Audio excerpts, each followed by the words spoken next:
Welcome to What in the Duck podcast. I'm your host, Oliver Peck.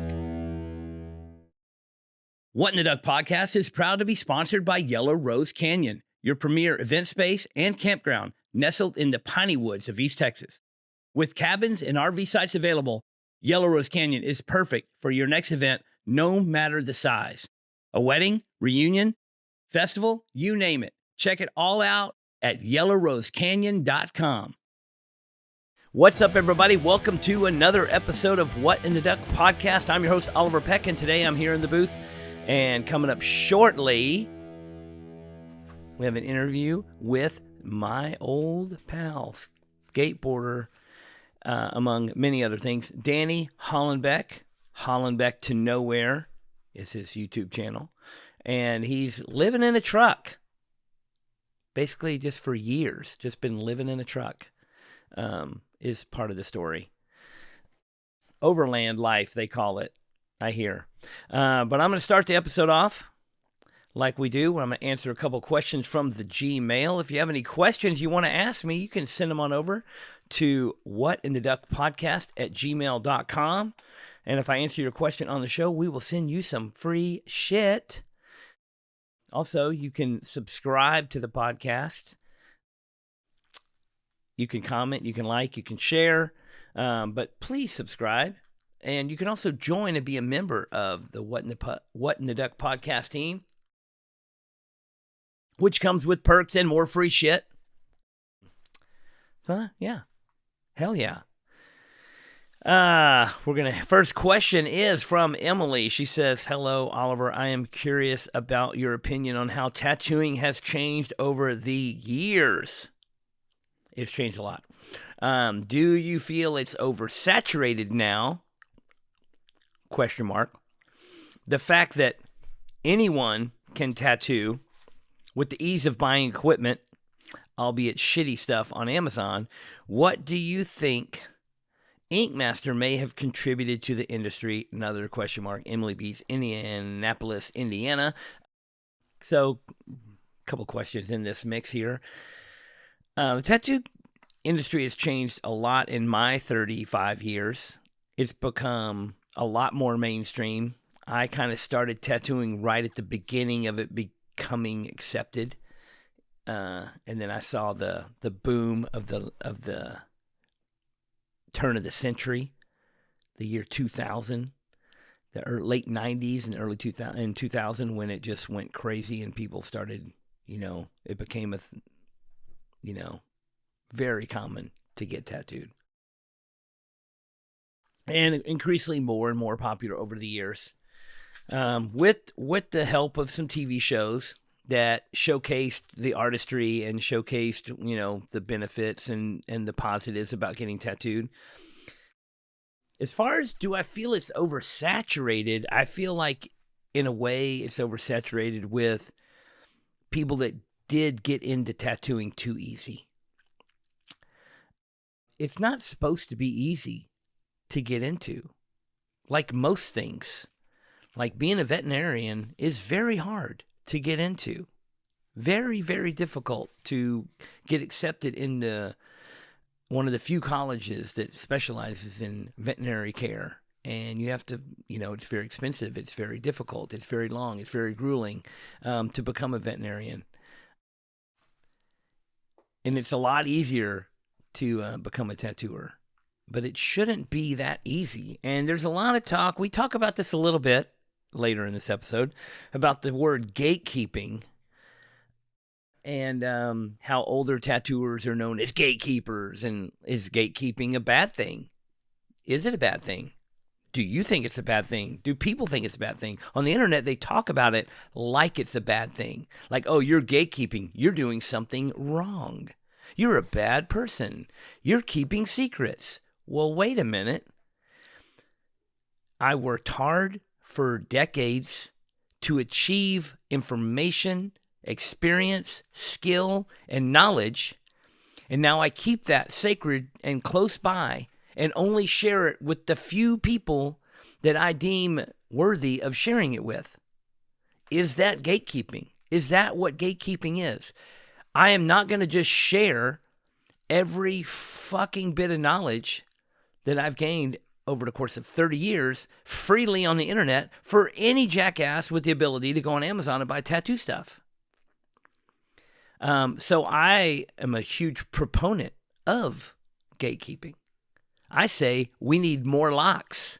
No, we need more gates, more locks, more people locking the gates, more people holding sacred and dear to them the things that they treasure and not sharing them willy-nilly.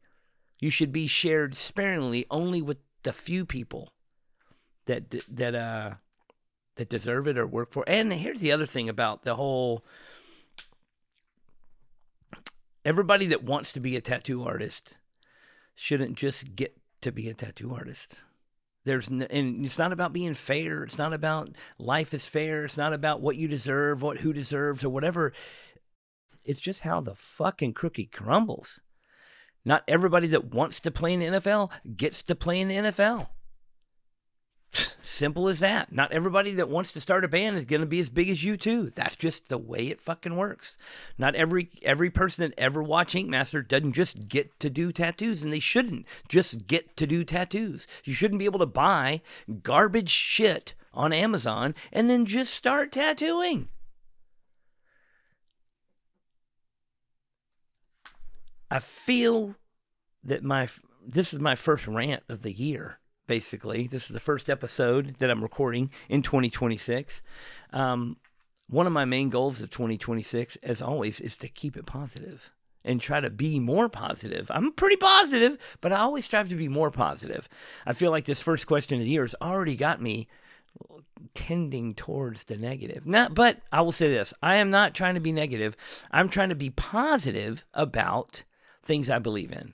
So I'm positively saying that gatekeeping is a good thing because it keeps the people that shouldn't really be doing something from doing it. And that way, for the betterment of the whole, for the betterment of the masses, the few or however many people that want to be something don't get to be that thing. You know, sad story. Maybe it's sad. Maybe, who knows? The problem is that it is too easy to get tattoo equipment. It is too easy to just start tattooing. And tattooing is a pretty serious endeavor. You are dealing with blood. You're dealing with open wounds. You're dealing with lots amount of people. You're dealing with indelibly marking people for life. So no, it shouldn't be that easy to just do it. Oh, I want to do it. I should just be able to do it. No, you should have to jump through a fucking shitload of hoops. You should have to search for keys for decades to get into each gate that you get into. These gates should be hard to open. You should have to fight and claw your way through every fucking gate that you come across to be able to get through it. You can't just open the floodgates and let everyone do everything. That's just not how the fucking world works. And I'm pretty positive about these things. I mean, my goal for 2026 is to make gatekeeping positive again. Like, it's a good thing. We need it. People complain about there's too much of it, but the truth is there's not enough of it. You can literally find a YouTube video explaining how to do every single thing in the world. Very in-depth YouTube video on how to do brain surgery. Does that mean you should just get a scalpel and start whacking away and try it out? I want to be a brain surgeon. Well, get a YouTube video, buy some shit on Amazon, start cutting people's fucking head open. Does that sound like a good idea? Does that sound like a good idea? I don't think it does. I don't think it's as severe, but I think it's the same concept of just buy some shitty shit on Amazon and start tattooing people. If you want to be punk rock and you want to do shitty fucking tattoos on your shitty punk rock friends where you're all fucked up, drunk, and on drugs, then yes. I say go for it. Get some needles, get some ink, take turns stabbing each other, put some shitty marks on yourself for life. go ahead. That's punk rock. But you want to be a tattooer, it's a different fucking story. The gates are fucking locked and you're going to have to fucking work hard to get the key.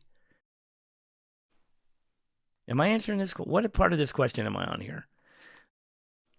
I think the positive things that Ink Master has contributed to the industry is it's given the masses an eye into the artistic side of tattooing and how there are great artists that have dedicated their lives to this craft. I think the negative thing that Ink Master has given to the world is they think that any tattoo they get should, would, and can be done in a quick 6-hour time period. No matter what the artist really does as a specialty, they should be able to do this also just as good as anybody else, because every artist should be able to do everything, blah, blah, blah, blah, which is crazy, doc. I've said it before, and I guess I'll just say it again real fast. Like, the concept of the Ink Master TV show is it is a game show, and it is 18 artists trying to win a game show. It is not the 18 best artists in the world showing you how, even if they say at the beginning of the show, we've gathered 18 of the greatest artists from around. No, you did not. You did not gather 18 of the greatest artists. You got the 18 that you could get here. And then you made them do shit that they've never done before and watch them fuck up doing it. And then you hire someone like me to get on there and tell them they suck. And that was my job, and that's what I did. Yeah, I will say this to anyone out there that does want to be a tattooer. If you do, buy shit on Amazon and buy shitty, garbage, plastic dildo machines and shitty supplies and get your tattoo machine from Walmart.com or any of these things, that will be a stain on your reputation for the entirety of time. You will be the person that was a stupid young person that bought garbage and just thought you could do anything you wanted to do without having to really work for it, really earn it. That will be your stain for life. No matter how good you become in the future, you will be the guy or the girl who's disregarded hundreds of years of tradition and disregarded thousands of tattooers that dedicated their life to this craft and just bought crap on Amazon and said, none of that matters to me because I'm special. I'm more important than anything, and I should just be able to do what I want to do, and I have a machine now, and I can do it, and I can do my own art, and I can blah, blah, blah. And that will be your tragic, shit, piss poor reputation till the end of time. Or you could be one of the few people that respect tattooing from the start and seek out the truth and care about the tradition and care about learning how to do a craft before you just jump in. Because with most crafts, most skills, most trades, being a welder, electrician, a plumber, a heart surgeon, whatever it is, there's rigorous hoops you got to jump through. To be an electrician is serious business. You do a bad job, the house catches on fire, and your children are dead. Serious job. You have to jump through a lot of hoops to be a heart surgeon because most of your patients die anyway. Tattooing, all you're doing is putting marks on people, but it's still very, still a serious thing. And if you don't care enough about it to care about it, then you shouldn't even do it. So if you've already bought stuff on Amazon, throw it in the trash. And if you get the opportunity to seek out to learn to tattoo the right way, then more power to you. I don't know what else to say. That question went long. That question went real long. What kind of time frame we got here? I have another question But it's a really long question, a long multi-part question, which I am gonna save for next time. One rant to start the year off is gonna be enough. We got an interview coming up. My buddy Danny Hollenbeck, man of many nicknames over the years, and he's a character. He's living in a truck. Yeah, well, he was a pro skateboarder in the 80s, which is how I met him. He was slightly older than me, and he kind of helped me and got me into a lot of things with skateboarding. Good things and bad things. And that's it. So like, share, comment, subscribe. Stay tuned for the episode, and send me some more questions, and I will answer them, and I'll send you some free shit. Thank you, guys. What in the Duck podcast is proud to be sponsored by Dream Machines of Texas. All of your used motorcycle wants and needs all in one place at dreammachinesoftexas.com. They have multiple locations, large inventory, and get new bikes in every week. Knowledgeable staff with great service, financing, and extended warranty options available. They also have a complete service garage, so every bike is gone through and brought up to speed before you hit the road. I've bought more than a few bikes from Dream Machines over the years, and I could not be more satisfied. I have also had friends from all over the country buy bikes because they couldn't find a better deal anywhere. You can buy a bike and have it shipped to you anywhere in the U.S. Why buy a brand new bike with that brand new high price when you can get a like-new bike with that dream deal you've been looking for? Go to dreammachinesoftexas.com and get a bike and get your ass on the road. Hey, welcome to another episode of What in the Duck podcast. I'm your host, Audra Peck, and today I'm in the booth here with my old, and he's really old, my old pal, Danny Hollenbeck. Hey. We met in the 80s, bro. I know. What, 81? Probably 84. No. 84. 84. Yeah, 84. Me and Carl were best friends in high school, and we met this old degenerate skateboarder dude that would take us to skate parks, and his name was Danny Hollenbeck. Oh, all right. I'm glad to be here. Thank you for having me. I have a lot to unpack. Unravel, unpack, and everything like that, so... Well, if you don't know, you probably don't, but we're going to find out today. We're going to find it all out. Crap. So, we met through skateboarding. Yeah. And I would say now we're lifelong friends. Yeah. Even though I haven't seen you in a while. It's been a few years. It has been. You always invite me to your parties. But you're like family to me. My mom loves you. She still asks about you. She does? Yeah. I love your mom. I was like, so cool. Yeah. She probably wouldn't have loved you as much if she would have known what was actually going on. Yeah. In the 80s. Absolute chaos. Absolute chaos. Well, Danny, right. you were a skateboarder for GNS skateboards when I was a kid, and we looked up to you like you were an old man, but you weren't really that much older. No, I wasn't. How old are you now? I'm 58. See, that's 5 years is not much right now. No. But when you're 14, there's a big difference. And 15, and somebody's 19 or 20 or 21, it's a big difference. Yeah.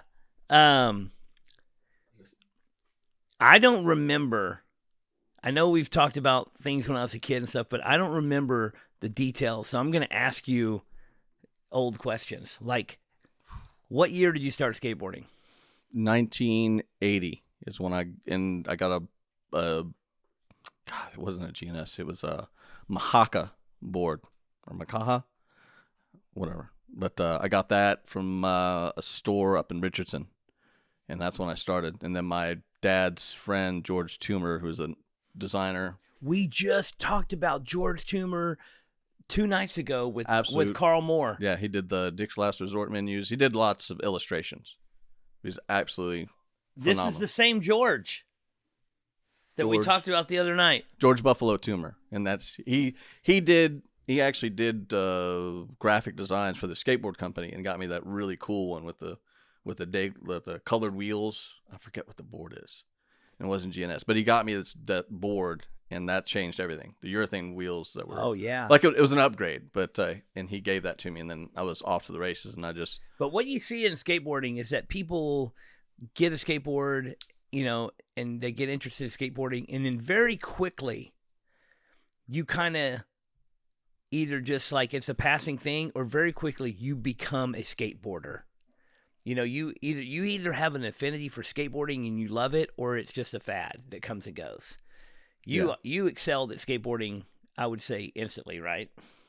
No, it did. So it took 2 years because I went to the Donnell ramp, and that's where I met Phillips, Dan, Alan Guimond, Craig Johnson, and then and that's where I progressed. Hanging out with those guys, I did. Yeah. That's like that one time, and I was always, and I'm still doing the same thing, a disappearing act. So I'll come in, I'll skate, blah, blah, blah, and then I'll just be out. Like, where to go. But I progressed very fast in those 2 years. And then they were moving that blue ramp all over the place. Yeah. And so how did it happen? How did it happen that you got on GNS team? I got that mostly from Mark Roach. Yeah. Like he had the connection with Henry Hester. But you were doing contests. I was doing contests, but I was showboating. Yeah. So all I was doing was skating the clown ramp. Yeah. Because that's where all the ass was. And so just skated there, and then go to a contest down in Houston's like, no, thanks. Or go contest here, no, thanks. Whatever. I think I just stayed in that at the clown ramp the most. And then I just projected myself as, I was a good skater. I could skate very well, but not in a contest format. But in those days, if you stood out and you could be, be a character and skate well on a vert ramp, you could get on a team. You could get some sort of sponsorship. You could whatever. But you get the exposure. You're out there with the team name. Yeah. And I remember, towards the end of that era, when there was a contest you were supposed to go to, and you were like, man, if I don't go to this contest, they're gonna like drop my sponsorship. Yeah. And then you're like, fuck it, I'm not going. No, I think I went. Well, at one point you didn't go. There might be one I didn't go, but I remember going to this one, and I think Henry was there. I think he was there, but Brian Pennington was there. It was in Austin. It was on had the Texas flag on it, whatever ramp that was. Not at Dillo Park. No, it was outside. Yeah, it was at some park by south of 360, and Pennington was just shredding. And I just couldn't get it together. I was like, all I skated was the clown ramp, and then I get on that thing. It's a nice ramp. And I was like, where's the bumps?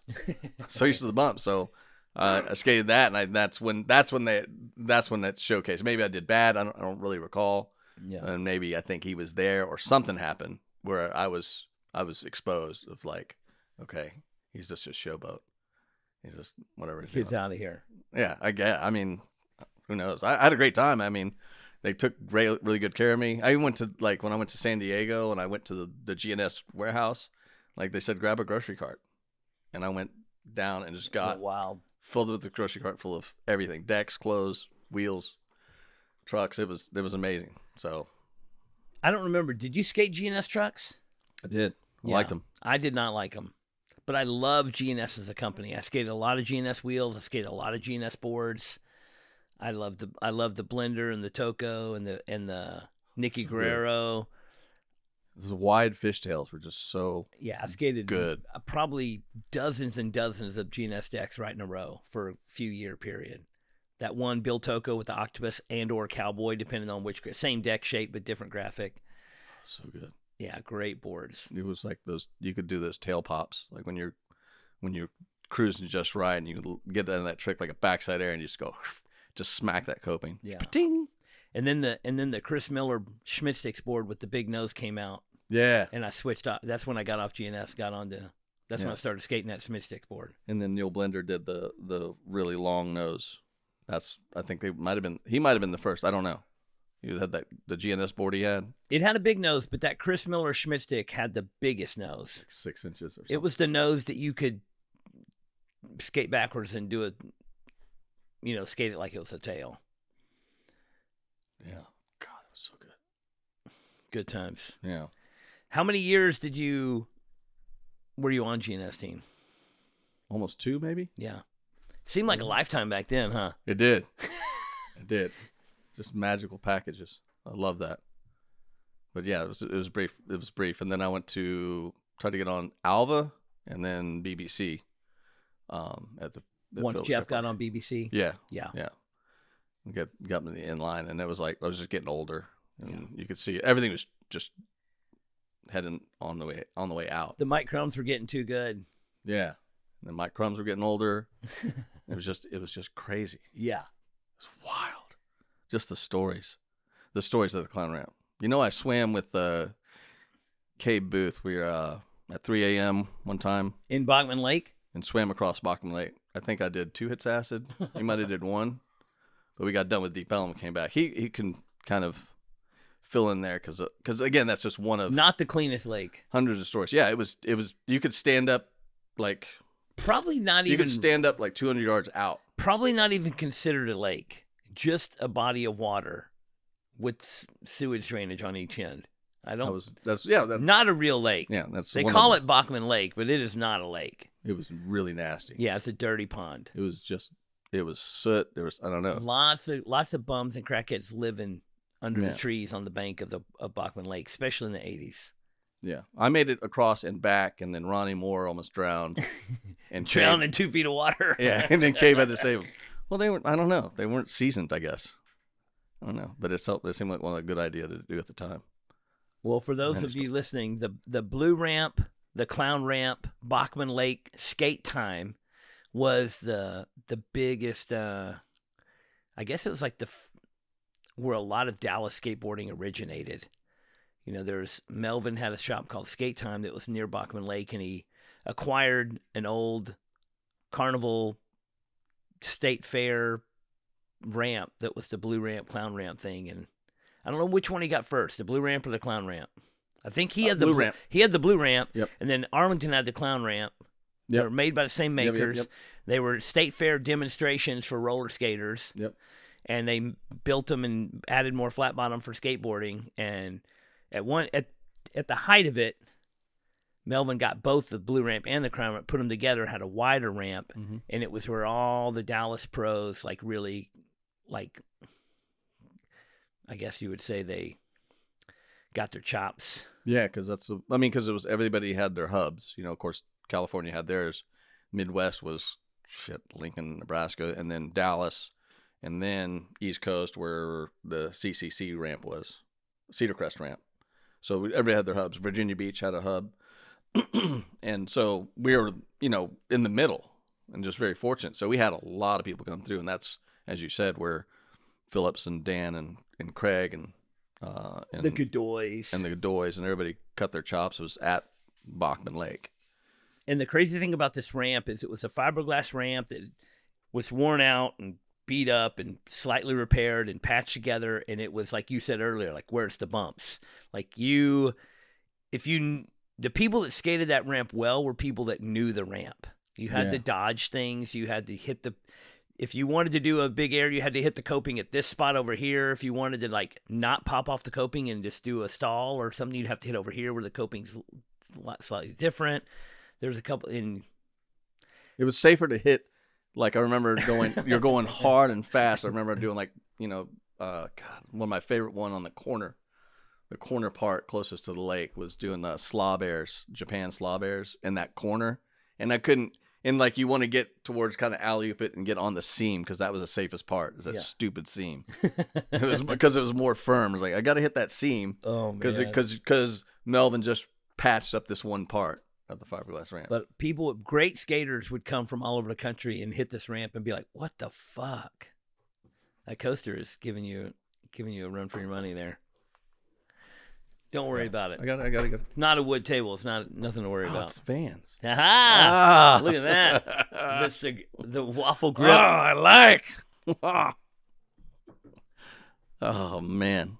And then what are your stories from the clown ramp? You were 14 when you first went? I was 14, 15 when I first went there, and we met. It was kind of a small group of people. Where were you from? Fort Worth. Oh shit, that's right. You're the Fort Worth crew. Yeah, me, okay. And so we met a few people, and then you and ADX and a few other people that were older that had cars. you would come pick up me and Carl in Fort Worth. You would. What the hell? You drove to Fort Worth. That's how my mom knows and loves you. You'd come and pick us up and take us to Dallas for the weekend, and we'd stay with you for the weekend. That's wild. And go skate, and then you'd take us home on Sunday night. And my mom's like, "Danny's such a sweet boy," and we're at your house, like playing quarters, getting drunk, fucking. That's right, quarters. We're playing a lot of quarters. Playing quarters, getting drunk with Mark Roach and you. Oh my God! Yeah, because I play that nice. Well, I'm a nice guy. I'm a very, nice guy. very Eddie Haskell. I'm very cordial. Yeah, but also have the darker side, the deep Ellum side. So and other various things. And again, there's like I have this stories, and then I'll have the story as well. I'll talk to other people from the Clown Ramp days, and they go, "Oh yeah, we did this and this night." It's like, "Oh yeah, when TSOL played, this is what we did." And then all these groups, people from Fort Worth, Arlington, all the, Buckner, all the different high schools, Lake Highlands, and all that stuff in Dallas. Those people would have their own stories of like, I remember going to the Clown Ramp and you were skating with Oliver and this, that, and the other, and they put everything together. I'm hearing lately. Well, you were one of the early guys that actually was taking a lot of photographs. It was, and especially in that era. You were in the beginning of Phillips Skate Park. Mm-hmm. You became a photographer. You had some photography background. Yeah, my dad was from your father. Yeah. I remember going to the studio and seeing the photo setup, and you'd learned, and so you brought that to the skate ramp to start taking all these photos. Yeah, and I remember some years later you had like a big art show slideshow of all these old '80s skate photos, and it was super cool. Do you still have all that? I still have all those photos. Yeah, I have all of them. They're in a storage facility. Just rotting away. No, I'm going through them, man. I did give. So I've been giving some. I gave some to Jeff McCown. I gave up all his film, which is good, pretty funny. I think because I gave it to him like 20 years ago or something. I go everything, black and white, color negative slides. I go, here, I want you to have it because I don't know what I'm gonna do with it. I can do a book and I don't care. I give it to the person because you have kids or whatever. And then I think recently, Donnie D messaged me. He's like, "Hey, Jeff wants to know where his photos are at." Like, I gave them to him 20 years ago. Yeah, I gave them to him 20 years ago. He's like, "Oh, okay, all right, sweet." Thanks. And then I gave to Rob Comer. I gave John Comer's some of his stuff. I gave him like 30 or 40 slides of John. But there's another thing too. There's like all the stuff that I would shoot, I'd send out like to Power Edge magazine, to Transworld, Thrasher, even to Australia, to Cockroach Wheels. I never saw that film again. Yeah. The Vision Streetwear film is gone. Somebody did return something 5 years ago out of the blue, and I think it might have been a Power Edge guy or something. Yeah. Sent me 2 things of slides. He goes, "Hey, where you located? I think I found some of your old film." That's cool. And he was like, I go, "Yeah," and then sent it back. So I think that's the only thing I got back. But you still have a lot of stuff. Yeah, I still got a lot of stuff. But you've been constantly taking photos. Yeah, I'm just documenting my life. And especially with the invent of the... Are you all digital now? Digital, yeah. Easier to store. Easier to store. I mean, I've done my film. You think it's easier to lose? Or easier to easier to lose if you have a complete blackout of the system. Yeah. Like if everything's unplugged, you can just lose all your photos. All your hard drive files. Yeah, it's like the equivalent of a house fire. You lose everything. Yeah, you'll lose everything digitally. Like we'll all lose everything if something. What do they call that thing? It comes from outer space. The cloud? No, the thing that the internet, astroburst or something. No, like when something pulsates on the Earth. Yeah, the electromagnetic pulse. Yeah, if you get popped, if the Earth gets popped, then we lose all their digital photos, and we're back to square one, and that's fine. So if you have like a digital hard drive with a bunch of stuff, that'll wipe that out. It probably would. Should pump it out because it's going to be like an electromagnetic pulse, is what they say. Yeah, I'm just going by what I've read. Solar flare. Yeah. Solar flare. Yeah. Could kill it. All your photos could be gone. Yeah. Solar flare is not like a fancy term for the sun being sexy. It's something serious.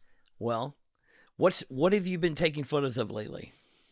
Everything, like my truck, myself, mostly selfies. You're doing a lot of food, mostly selfies, pictures, stuff like that. Just documenting my life. So, you were taking selfies. I was thinking, before It was a thing. Yeah.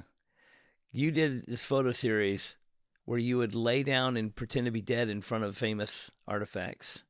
Yeah. Or places or well-known places. And Yeah. just set up and take a photo of yourself. Yeah. I did that all over LA too. I did it in front of the Jaws. Yeah, my cousin worked at Universal Studios. So you're like, I got this idea. I'm just going to lay down like I'm dead in front of something and take a photo of it. And I saw somebody do that actually like what a did few you years call ago. this? The Dead series. Yeah. And everywhere, you know, and he had the Universal Studios, so I was in front of the Psycho House, Amity Island, at the Psycho Hotel. So I was in front of that. It's like all this stuff he got me in front of the Rolling Stones set. Not the Rolling Stones, Flintstones. The Flintstones set. Rolling Stones. Flintstones, whatever. But yeah, so that Dead series, and then we printed a magazine. Interesting. What year was that? What was that? That was long before people were using the term 1998. selfie. Yeah. 1998 is when I was doing that. And then I was doing the Binky Rabbit thing. Yes. And that was crazy because I just shot around town. And over the years, that rabbit suit got dirtier and dirtier. Dirtier. It smelled like Dewar's and old broccoli. It was bad. You still have that bunny suit? I gave it to my youngest kid. They needed it. Yeah. Yeah, she asked for it. Did they clean it? I don't think so. So you got how many kids? 2 kids. How old are they now? 21 and 22. Holy shit. You Clover and Raven. got adults. Adult Yeah, children. They're adults. And they know. And they don't have kids. You're not a grandfather yet? No, not yet. Any minute. Come on now. Any minute. I'm ready. I'm ready to be grandpa.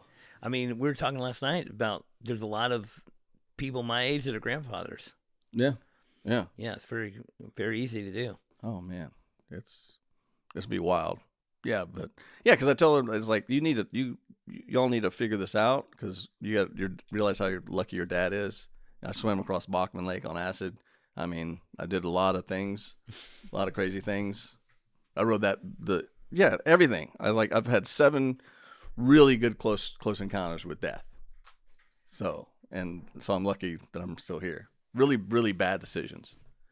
And I stopped making those when I started becoming more responsible. I got married and all that and the kids. And it's like, I go, would Raven want me to do that? No, probably not. So you think you're making better decisions these days? Absolutely. Yeah. Oh, yeah. Less doers. Yeah. I can't do that. Because trust me, I'll still get invites to go, hey, Danny, you should come do this with me. I'm like, no, I don't think so. Whether it's skydiving, which is not, it's usually something stupid. You know, we should go to this country bar somewhere or whatever. It's like, get wasted and get beat up and thrown out. Yeah. Or something's going to happen. I don't want to risk it. Are you drinking at all these days? Off and on. Okay. Yeah. More off, more on? More off. More off. More off. More clarity. Your nickname used to be Yeah. Danny Hollenbeck. Was that from the skate park or was that from my high school? Well, it seems like you're doing good. You're riding a lot. Yeah, we called you that. Okay, yeah, it was a skateboard. It wasn't the high school. Yeah. Okay, perfect. Yeah. I feel like ADX might have had something to do with that. And that's where I got Hollenbeck to nowhere because the alcohol thing. Because John Gibson said Hollenbeck to Dallas because I did like a handstand in the jacuzzi while I held, and then I drank Bloody Mary mix with the dog biscuit. Phillips made it. He'd like put cigarettes and stuff in it. Anyway, it said Hollenbeck to nowhere, or it said Hollenbeck to Dallas. That's where I got that from. John Gibson was just absolutely sick of my shit. I think they all were. Yeah. Well, now you're doing a lot of mountain bike riding. Yeah. So how it seems like you're doing some extreme mountain bike riding. I'm doing as much as I can. Yeah. Drops, jumps, rock gardens. I like the more extreme stuff. So if it's a double black, I'm going to go down it. Whether I ride down it or walk it, at least I just go down it. But yeah, so everything that I do is based around mountain biking. Like wherever I camp or whatever, there'll be trails. And usually whether there's trails or there's a park, there'll be a skate park by there. So I'll skate too as well. So, but you're skateboarding less and mountain biking more. Yeah. But now I'm skating more. Yeah, really? Since we went and skated the new Bachman Park. How cool is that? That was really, really good. It's fucking killer. Do you ride the big shit? Do you get in the big bowl? It's gnarly. Yeah. I rode the big bowl. I did a carve in the big bowl. I did not go fast. I did a carve. Yeah. No, that was too much. And again, you gotta do it quite often, at least a couple times a week. You gotta, if you want to re-enter into anything, that you want to. But the small bowl is super fun. The snake run super fun. But the skateboarding is different that I feel because of everything that I've done, whether it's golfing and mountain biking or I jog and stuff like that. But the skateboarding is it's so hard on your body. Yes. We're dropping in. It's bone on bone. You could eat shit on a mountain bike pretty bad. Yeah. Like I can go through some trees and this and that or go over the handlebars and stuff, but nothing compared. And I did wipe out at the Bachman Park, and you just have to, I just slammed on the concrete, and it was really, really. It's an abrupt stop. Yeah, it didn't feel good, and you just have to, everything just got jarred out of place. I go, yeah, so mountain biking is it's a lot easier on the body sometimes. Well, I've skated the Bachman Park a couple times. Billy Smith goes out there a bunch. He's still around. He's ripping. Yeah. He loves it. He's killing it for an old. He's like younger than he was 10 years ago. Yeah, it's really good to see him. I went to Jeff Bauer's birthday bash, so there's a bunch of people out there. It was awesome to see everybody. Because it's like, and that's the thing, because I think Jeff was talking about how the camaraderie there is. Globally, like we can go anywhere in the world and go to a skate park and skate, and you can't really do that with any other sport or any other activity. I think, well, maybe photography or something. It's but it's like it's unspoken. Yeah, like an unspoken love language. Like you have friends there. Yeah, you always have friends. It's not like, I don't know if that's the same at golf or not. Like you just go to a random golf course in the middle of nowhere and you're friends with everybody instantly. No, I can confirm that I do not like mini golfers. Yeah, that's what it said. But yeah, so skateboarding it's wild, and you know firsthand about the camaraderie, and you have friends globally, like anywhere, and language barrier. And new friends, real quick. Yeah, real quick. I see him skating, and then I watched all the YouTube videos on different various things, and the people that I subscribe to, who I like watching their content, I go, and they don't even look like skaters. And in one video, it shows them, doing a kickflip, and I was like, holy shit, there you go. He skates. I was like, those are my people. So there's like 5 of them. I'm not kidding. There's 5 of big YouTubers, and they skate, and that just that says a lot about it. Well, the fact that they built that fucking awesome park there is so cool. Yeah, it's 3 good runs. So you got that one section right there. It's got steep, mellow, and then you got the snake run, and you got the big bowl, which is cool. So we're all in that snake run most of the time. Yeah, you can go easy, go hard, go fast. It's just a great chill. You can chill or you can go wild. I'm really glad. Yeah, it's such a good park. It's everything that place needed in that same spot, which is ironic. Yeah, it's close. It's close. Very close to where the Blue Rent was. It's like, not even maybe no, we drove to a couple hundred yards down the road, down the path. I was with Willie and his wife and his son Hank, and we went to go look at it and drive by it. And I was like, "There's a big building on there where the ramp used to be." Oh yeah. So it's really like quarter mile away from that spot. But you didn't swim the lake again. No, unfortunately, that Bachman Park is not lakeside, so to speak. Yeah, you got to go around this fence. It's a yeah. I already eyeballed it. It's like you have to go over the fence. It's not going to work. So you're telling me you're living in New York. You're working in the summers. Working the summers. Working at a country club. Working at a country club. What are you doing? I work the grill, and I'm in front of the members the most. All right. That's where I flourish. I'm a people person. I figured you more of the fucking hunting down gophers with dynamite type at the country club. Yeah, they don't know. They don't know. There's some members that follow the Instagram account, and they're aware, and then I don't know if they side-eye me, but I feel that they do. Yeah. Because I was like, holy crap. And then one guy was like, man, that one drop you did on your mountain bike, that was crazy. I was like, oh, hey, you what? You're a fan. All right. You're a subscriber. But so the country club, does it totally shut down in the winter? You say you take the winters off. Yeah. It shuts down. Because it's just... Yeah, it's in the Rochester area. So. There's no golfing when it's 1 degree out. No. It's just, it's yeah. And then like I could go work somewhere else seasonally. Yeah. So I could go but I haven't figured that out yet. Working during the winter. But yeah, it just, everything shuts down. Like all the outdoor facilities and stuff like that, they just hunker down. And you just got this sweet ass travel rig.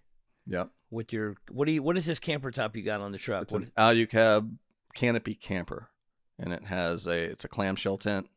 Pops up off the top of there. Yeah, 320 square feet space. I don't know. It's small, but it has a 13-gallon water tank, hot water shower, fridge. I just put the desk in a month ago. So is the desk in the bed part? Yeah, it's in the bed part. And then the roof pops up higher? Yeah. Everything pops up and you can work. All right. So it has the off-grid. What kind of desk work you doing in there? Just editing. Oh, photo editing? Editing my selfies. Ah. No, I do other photos. I've been documenting a lot more and just shooting I mean, the things that I'm seeing.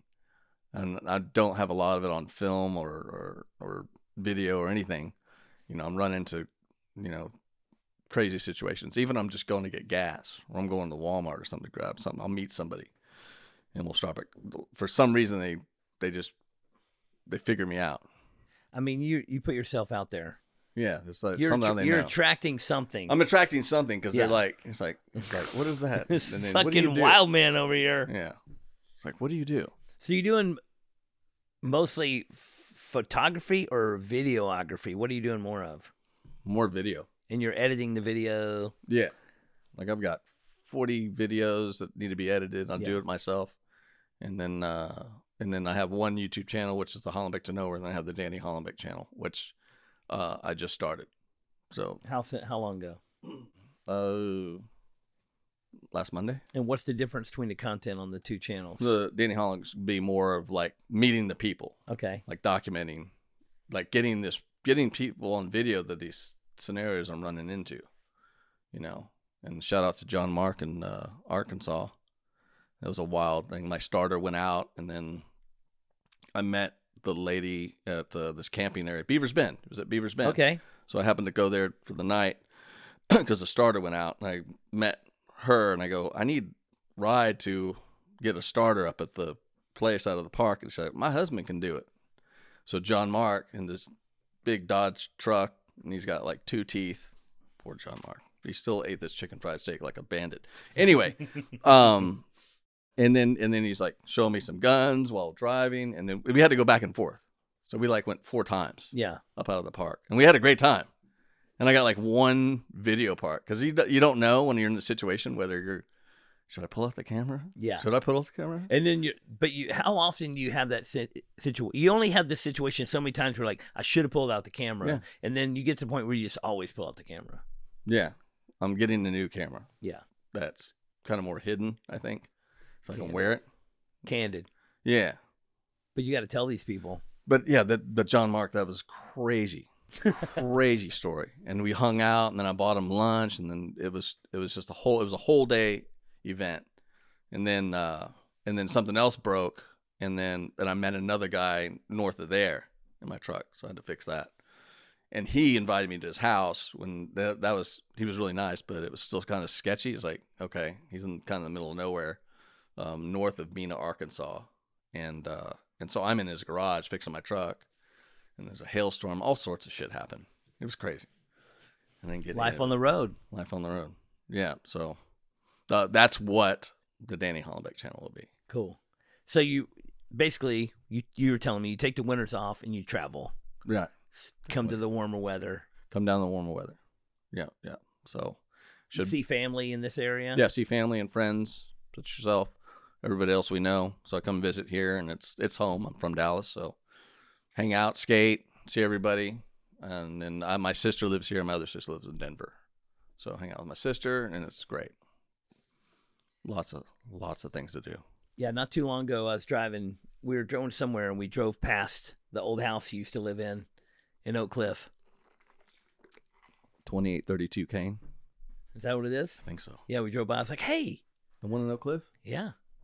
I was telling Audra the story about my crazy old friend that lived there and used to take us kids there. And Oh, you've told her stories already. yeah. So you knew. Yeah. I told her you had a hot roommate named, I think it was April. Was her name April? Yes. Yeah, she was hot. That was crazy. And I told her a story about She also had a gun.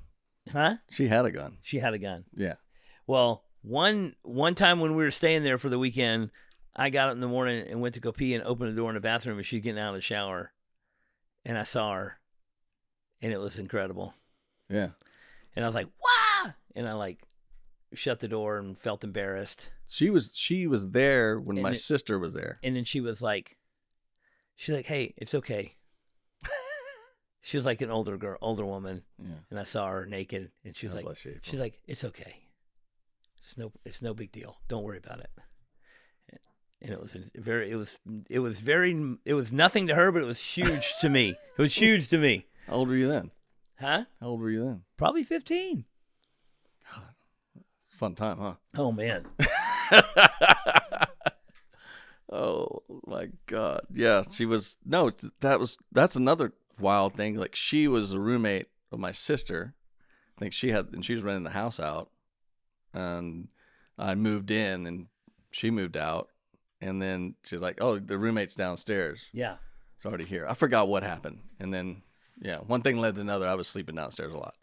My other story about April is, I had a pretty huge skateboard sticker collection as a child, and you had a really huge sticker collection. And I don't know if you remember the story or not. You might have been drunk, but we were at the skate park. 100% I was. we were at the skate park, and we made a bet on something. I wish I could remember what the bet was, but we made a bet, and the bet was, if I win, I get your sticker collection, and if you win, you get my sticker collection. God damn it, that's how I lost that. Okay. And I won the bet, and you were like, "You're not getting those fucking stickers." And I jumped in my Volkswagen. By this time, I had a car. This is a couple years later than when I was 15, but I had that Volkswagen Scirocco. You remember, with the stickers all over it. Yes. I fucking jumped in my car and I hauled ass to your house to get there before you. It was before you could call a cell phone or anything like that. I haul ass to your house, and April answers the door. She's like, "What's up, Oliver?" I was like, "Oh, I got to get something from Danny's room." She's like, "Okay, go on and get it." And I ran in and grabbed your sticker collection and ran out, got in the car, and drove off. And I still have all your stickers to this day. I thought I gave them to you. Well, yeah, I won them in a bet. You won them in the bet. Okay. That explains it. Yeah, I was absolutely drunk. I was like, I don't know that. I don't, like, when I make a bet for something like that, it's because I 100% know that I'm right. And whatever it was, I wish I could remember. It was great, though. I'm bad at gambling, so I was like, lose a lot. Yeah, but she opened the door. "Oh, go on, get whatever you need." Let me in the house. This is after the shower scene? Oh, yeah, years Okay. later. So you had a good rapport. Years later. She knew who I was. All right. Maybe a year later, because I was 15 then, and then I had a car at 16, and then I went out. You know. God bless her. Yeah. She knew what was going on. That's why she said, "Get an eyeful. You can hang out just for a bit. Just hang out." I didn't know that. Oh, man. I don't know that. Is that why she broke up with me? Did you hook up with April? No. Okay. I don't know where she went. April. Bless her. It's fine. You can hang out. You can hang out and watch just for a moment. Yeah, I wish I had the sticker collection here at the house. You could go through it, reminisce, but I sit at the tat shop. Next time you're around, you can look through. I looked at him once. Yeah, we did a tattoo. Yeah, at we least did tattoo. maybe 2 tattoos. No, you've done all my tattoos. I know, but out of the sticker book. You Yeah. got the cat. Cat, Neil Blender, Oh, you got. and then Mark Gonzalez. Oh, Oh, yeah. Mark Gonzalez. Yeah. Mark Gonzalez. First Love, that was the wedding present. Thank you very much. And then, so 3. Over the years. 4. There's the spewies on the back. Oh, yeah. Over the years, I have done many tattoos out of the sticker collection. Like, somebody wants to get a skateboard related tattoo, and I'm like, hey, and I break it out and we look through and pick a cool. Yeah. Because there's so much great imagery in all those old 80s skateboard stickers. That is wild. Yeah. When you're, how long you been tattooing? 95. 95, 96? Well, we opened Elm Street Tattoo in 96, so this year is 30 years of Elm Street, and then I tattooed at Paradise for years before that. What's the most famous person you've tattooed? Other than Danny Hollenbeck? Yeah. I tattooed Tom Hardy Holy shit. a few times. Really? Yeah. Do you do it at their place, or they I tattooed him at he was, during filming a movie, that bunch of my motorcycles were in the movie, and we're on set in Cincinnati, and he had a big rented house in Cincinnati. I tattooed him there. Damn. And then I've tattooed a bunch of famous sports stars that I don't know their names because I don't know much about sports. So they just wanted Oliver tattoo. Yeah, like I tattooed some over the years in Elm Street. I've tattooed people from the Rangers. I've tattooed people from the Mavericks. I tattooed in LA. There's some guy that was, I think he played for San Antonio basketball team. I tattooed him in LA. So you've done your fair share of tattooing famous people. Well, that's pretty big. I tattooed the guy. I wish I remember his name. You remember the movie The Green Mile? Yeah. The guy who's like the villain of that movie. He plays Percy. Percy. I tattooed that guy in real life. You leave alone, Percy. Don't touch him. Yes, I do. I So you tattooed did. that guy. Nice guy. Very nice guy. Good actor. I mean, he was so funny. Yeah. It was so cool. That's wild. But yeah, I don't know. Not a whole lot of. Wow, the Percy character. That's a big deal. Tom can't- Hardy and the Percy. That's all you need Yeah. to know. Damn it, Percy. So you could potentially do Tom Hanks. Maybe. I don't think so. I don't know if they Maybe got along Colin Hanks. Yeah, Colin I Hanks. don't know if Tom Hanks is out there getting tats. Can you go after high end clients? What do you mean go after him? Can't you Sneak message? up on him and nah. No. Hey, I tattooed Brad Pitt. He didn't know against his will, but I did it. Could you do Brad Pitt? Could you do Colin Hanks? I don't know. Can you just message him on Instagram? No. I haven't. That has been a method I have not tried. Can you suitcase it? Like your tattoo needles and all that? Oh yeah, I travel all the time. Okay, that's what I thought. Yeah, I go to tattoo conventions all over the country. Yeah, your life is not any different than mine. You're traveling all over the place too. On the road. Are you recording this? No. As of the last 2 years, I've been doing some podcasts on the road with people I meet on the road. I saw that one. Yeah, Cindy. Oh yeah, she's from Ohio. That was great. I enjoyed that very much. She's incredible. Yeah, very good. She's a badass. Yeah. Where's the oddest place you tattooed somebody? Like, Have you done the lip tattoo? oh yeah, lip Inside? tats. Oh yeah, you want one? Let me get some whiskey and we'll move forward with that. No, I mean, I've tattooed pretty much everywhere on somebody's body other than the genitalia. you can't do the genitalia. You can, but I have not. Someone could. I had a buddy of mine that wanted a tattoo of a crown on the head of his penis. And I said, A, it's kind of dumb.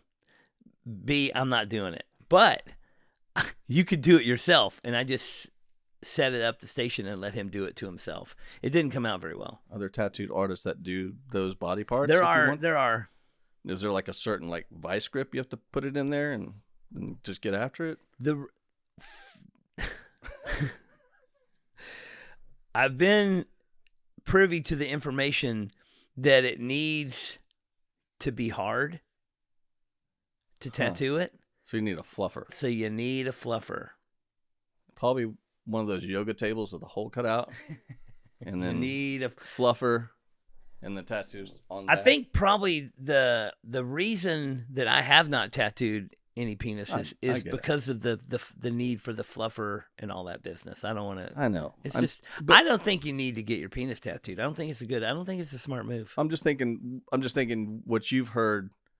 God, the things that you've heard at your shop down there of people wanting tattoos and all you've heard all of it. Oh yeah, it's out there. That's crazy to me. That's the public. You're like in the 90s, there'd be a bunch of weirdos that would be like, I want to get my penis tattooed, and I'm like, well, I don't want to do it. No. I'm like, well, I'll pay you whatever. And I'm just like, okay, here's the deal. It's $1,000 up front, non-refundable handling fee. That's wild. And then nobody ever went for it. And they're like, well, what are you going to do if they say yes? And I was like, if they say yes, I'm just going to, and then they're going to jump and run out the door, and I'm going to keep their $1,000 non-refundable handling fee. Have you ever done, how many cover-up tattoos you do of like exes? Like my ex-wife's name is right there. Quite a bit. Quite a bit? Quite a bit. Very, very common for relationships to not work out. Well, I get it, but they're like, do they X out or they cover them up completely? Usually people try to get something to make it where you can't tell what it used to be. Gotcha. You know, get a big panther or some shit. Yeah. I'd like so a nice cover up. I for years and years, every time somebody came in with their ex name on them, like, oh, I got Wendy on my arm right here, and I would say, well, let's just put is a bitch underneath it. And nobody ever went for it. Really? I like that. And then I got divorced, and I had the word Catherine, and so I had my friend tattoo is a bitch underneath it. So now I have. That's genius. I didn't get rid of the Catherine. I just made it more correct. All right. That's pretty cool. Yeah. So if you want. I don't have her on there. And we get along great. So there's that. You don't have Wendy's name on you? No. You know that. I know, but you could get it now. We could just tattoo Wendy as a bitch on your arm just for fun. No, we get along great. We're very much at peace. That's why my kids flourish so much. Well, that's good. Yeah, you have to keep the peace as best you can. As best you can. Fortunate because there's a lot of people that went through. A lot of my friends, like at that time, were going after mine. They went through hell. Yeah. And it was bad. They lost so much, but I just kept the peace. Yeah. And I'm laid back again. I'm that and person. Your kids like you? Yeah. I tell them they're aware of my dangerous stunts. I make them aware of that. They like me. They see me online, and again they see me online. Oh, they see me online, and again the reason why I did see my selfies. I started the YouTube channel, which was a great idea because we got separated and we got divorced, and so I didn't see them. I saw them every other weekend or whatever, and whenever I wanted. So because it was always amicable, it was so we could pick them up whenever I wanted. Yeah. And so the YouTube channel, which I just started messing around with because I had the first video I think was Raven was on there when she was like 7 years old, and I was like, oh, I know what, I'll just make videos and learn how to do the YouTube thing, and then my kids can see me whenever they want. They can log on their computer or whatever and see me, which they did. Down the road, after like 40 videos I uploaded, they were like, they said something, and I was like, oh, you watch my video. Dad's a weirdo. Yeah, he's a weirdo, but there I am. So that's another great thing about the YouTube is if you're going through a relationship or separation, it's a good way to, if you just post anything, you just document yourself, just keep everything legal and just make videos, and that way your kids can see you. Well, there you go. That's how it started, and then it's just snowballed. Remote parenting. You can just do something positive. Hopefully they'll do something positive on YouTube. Yeah. So, well, you're a pretty positive guy. I am. Yeah. It's because I'm been really grateful. Like the past 15 years, more solidly. Wake up, gratitude, all that jargon, and it helps though. This helps. Like when you wake up.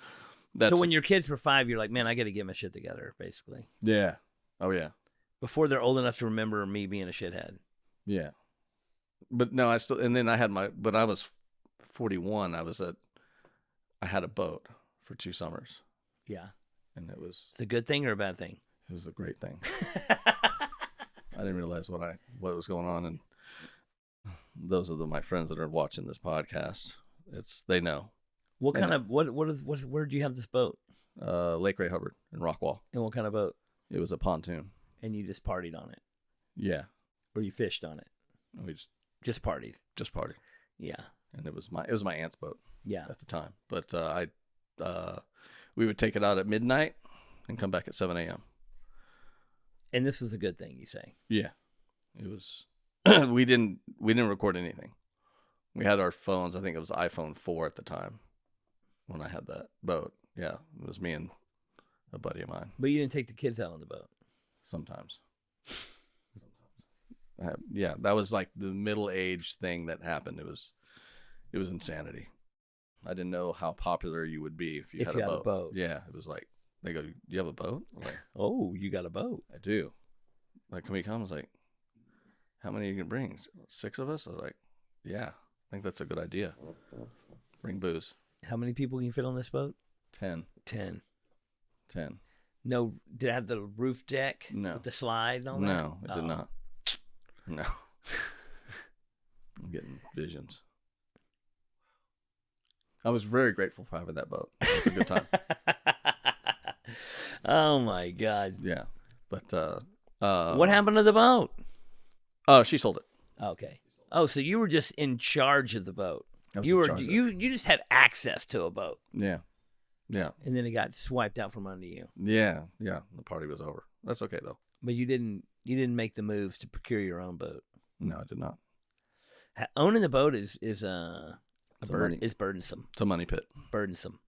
It's much cheaper to just rent the boat for a couple times. Yeah. A couple times a year than to own the boat the whole year long. Yeah, that's the boat ownership. I forgot what boat stands for. There's a terminology for it. It's because you're spending all this money. Yeah. It's a lot. But yeah, so that was my time out there, and then that's when I got the idea to start traveling more, but also my kids moved up north, and then that's when I was like trying to figure out what I'm going to do in the long term. What made them move? What took you to New York?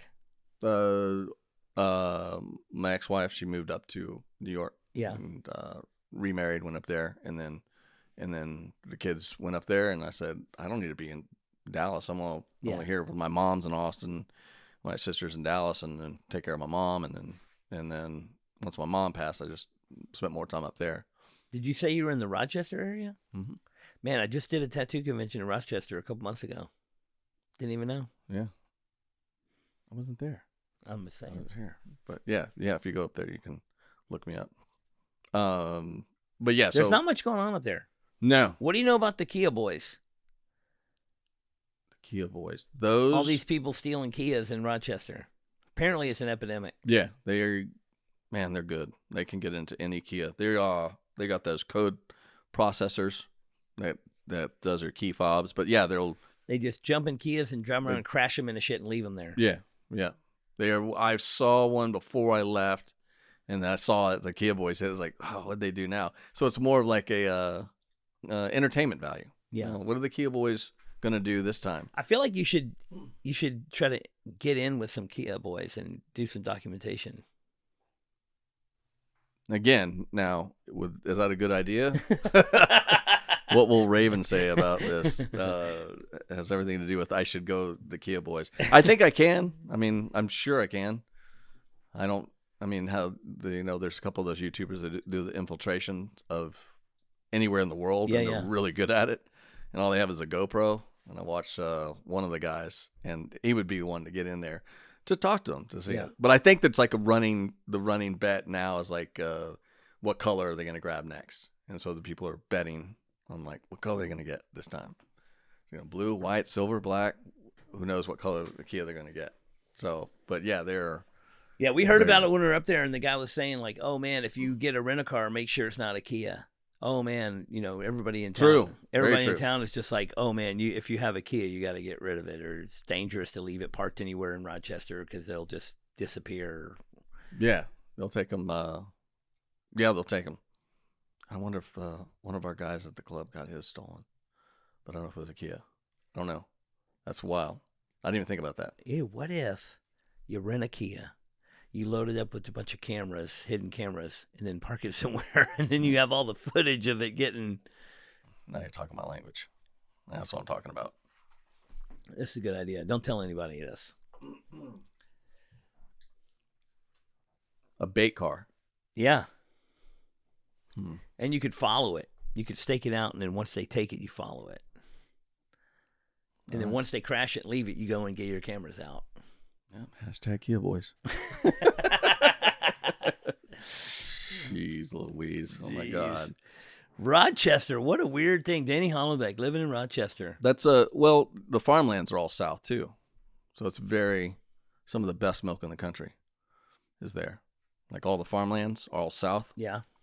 And as you go to Ithaca, Syracuse, and then Albany, and it starts getting more city-like. But everything south of there into that northern Pennsylvania area is all farmlands. So it's gorgeous.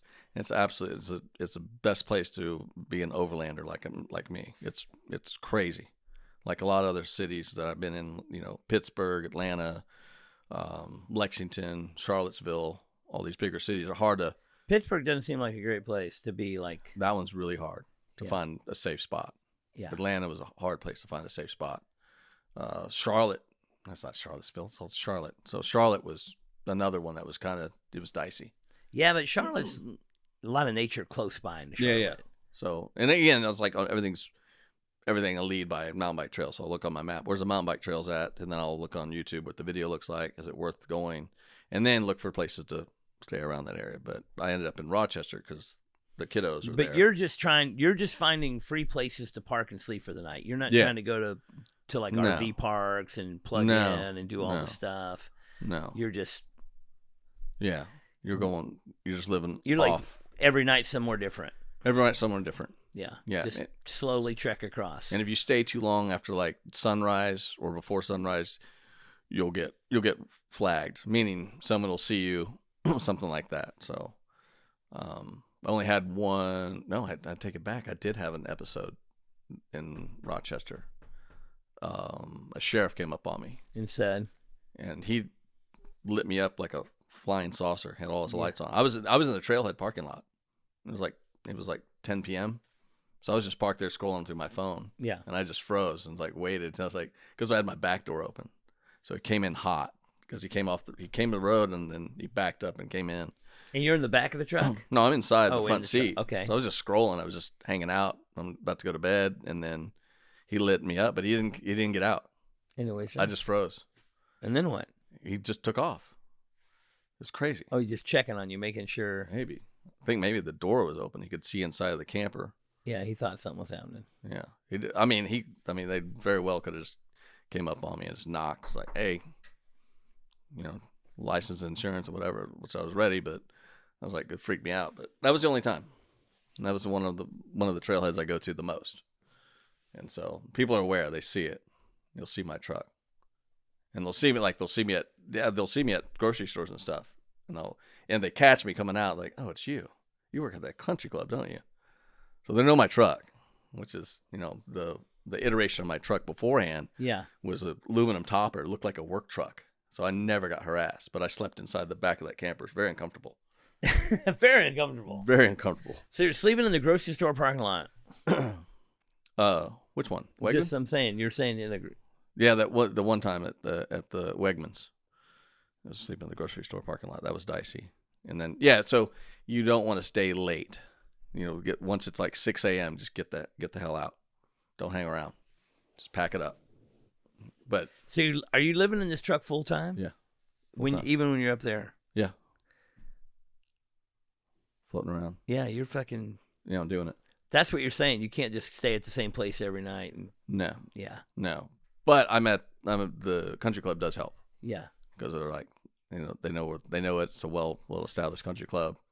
It's nice. So. But you're not parking on that property. No, not at all. No, that was like, I'm sure they wouldn't mind, but I was like, no, I want to stay away from my place of work and everywhere else. But they already know it now. I'm going back, and so it'll be my 4th summer. So how long you been living in this truck? 5 years. 5 years. Having an address. They want you to have an address, by the way. The government does. What's your address now? 2005 Toyota Tacoma Way. No, I have 5 addresses that are various. Yeah. They're like empty addresses. I even used the one at Bentonville, Arkansas. It was like a little pool area for the kids. So I just use that address, and it just and nowadays it'll if you use an address, it'll pop up green or red. Yeah. Red's no good. It's not. Red's not real. The red's not real, but it had a green address, so I had it there. So and they just want to send you stuff. You know, you get stuff in the mail. You gotta get something. All you get is just like mostly junk, and everything's online anyway. So, but the addresses. So I have that one. Have one in West Texas. They're just everywhere right now. But everything I have is online. Yeah. So it's like, or in some storage unit somewhere. Yeah. So I think I have. Yeah, it's really bad because I have everything like with the taxes and everything else, and everything's all over the map. Because I'll go into my bank and go, I'm at this address. Like, but you have this address. Can you have to tell me the address? I was like, shit, which one is it? To get into my account. Like, yeah. Oh, what account is that? I mean, what address is that? I was like, oh my God. You're like, oh, I got a lot of addresses. Yeah. It's like, well, I'll just go down the list and I'll just go on my phone. I was like, okay, here, no. And they're like, oh, that's it. I was like, all right, sweet. And so, but they do make it hard, seriously, for you to have that. And I had one. They don't want you to be homeless. No, they don't. They do not want that. But I mean, you can go with like the RVers. There's all sorts of services. You put it in there. You can get a P.O. box. So I couldn't have a P.O. box, which I actually might get one up in New York. But you can get the services where you can get mails delivered to this one address, which I had one in a Houston address through my LLC. And so I had the address, and it turned out to be funky. Like, we can't ship to it. It was bad. It got red. It was red. Turned red. And it was through the company. I was like, this is through the company. I was like, how is this? What the hell's going on? And so I had to, switch it up. And then they just want you to have an address. I don't know why. But back to the RVers. They want to be able to find you when something's up. That's why they want you to have an address. They want to be able to be like, where is this motherfucker at? We got to get him. It's like the company, what I was saying is that you just send it to the address and they'll mail you all your packages to you. To wherever you might want. To wherever you're at. So a lot of RVs use that service. So it is a paid for service. It's like $120 a year or something like that. And you just get it. Everything's shipped to you. You have you have a billing address for everything that you have. Yeah. And then you get it shipped to you. Things you don't think about. No. If you're not on the road. No, but there's a lot of people out there. I mean, you're a nomad. Yeah, but there's a lot too. There's a lot of them. I don't know if they're doing it for the social media clout or whatever, but yeah, I mean they're everywhere. They're all living in Honda Accords, living in Kias. I don't think I want to live in a Honda Accord. They're doing it. They're like, all these cars they're living this life, and now it's like a big hit on social media too. Yeah, but to have something like you where you can pop up and have a bed is way better than a Honda Accord. Yeah, but you stick out. The Honda Accord, you don't stick out. What do you mean you don't stick out? You can park your Accord anywhere. Oh, and you won't really know. And sleep in the parking lot. Mm-hmm. That's what they're doing. Me, I stick out. They don't have a 13-gallon hot water shower though. They do not, but I know they have a gym membership, either Anytime Fitness or YMCA. Yeah, there you go. And I used Anytime Fitness before, but yeah, they're all out there doing it. They're cooking in it. Hold on a second. I'm going to go pee real quick. All right. What in the Duck podcast is proud to be sponsored by Legacy Ink, the finest in tattoo pigments. I've been using this ink exclusively for over 20 years myself. It has been recently rebranded and marketed, but it has been the same recipe for decades. Real, hand-mixed tattoo pigments that heal great and last. People always comment on the yellow that I use and the yellow tattooed on me. My favorite, the Mayan yellow. I have seen countless 20-plus-year-old tattoos with the colors still vivid. Don't duck around with all these newfangled companies with their watered-down baloney. Get the tried, true, and tested good shit. You can find them on Instagram at Legacy Pigments or email Ashley today to place an order at legacyartsupplies@gmail.com. Tell them Oliver sent you and receive a special discount. Don't just do tattoos. Be part of a legacy. We're back. All right. Danny Hollenbeck. So we're back on track. People are cooking in their Honda Accord. Where they? Yeah, they're cooking. They got the induction heat stoves and stuff. All this cool gadgets have come out in the past 3 years. So you can cook. You got your all the solar power companies have all these. But this is for people that these are not people that couldn't find housing. This is people that are choosing to be on the go. Yeah, but we don't know if they're getting help from other sources. That's where, like the Koreans. Oh my God! What sources? No, not the damn. No. Come back, Oliver. You're going off. Come back. Come here. No. Why? I'm just saying, if you're choosing to live in a car, why would you choose a Honda Accord? I don't know if they're being honest. Oh, okay. I don't know if these people are being honest. If they're doing this, they're chasing clout. Yeah. To live on their to live in their vehicle, because it's a good thumbnail. It's good content. There's some funny stuff, but they're not doing much. They're just camping. And so, I mean, I see people in like little buses and little things like you got that are doing adventures and documenting their life in this overlanding community. Yeah. We don't know anything behind the scenes when people are posting this stuff. That's what I'm saying. So I don't know what's what. Like, and me, I'm just telling them, like, I live out of it. Like, you can tell the Weekend Warriors vehicles compared to trucks like mine. Yeah. It's a total shithole, but it's functional.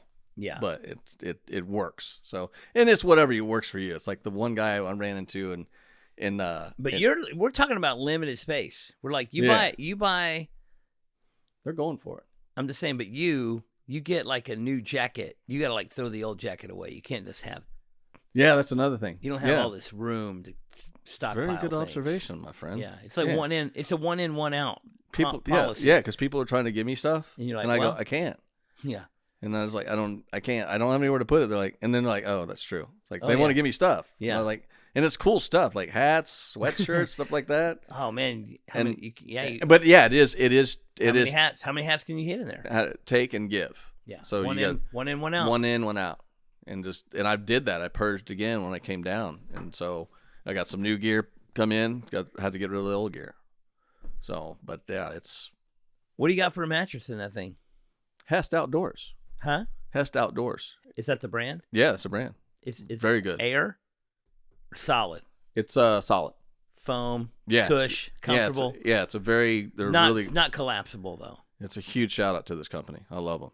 Hest Outdoors. Hest. Yeah, and it's a mattress, and they're made specifically for the shapes of some of these rooftop tents. All right. So it's a double. It folds out. So it's like memory foam, and it feels like goose down.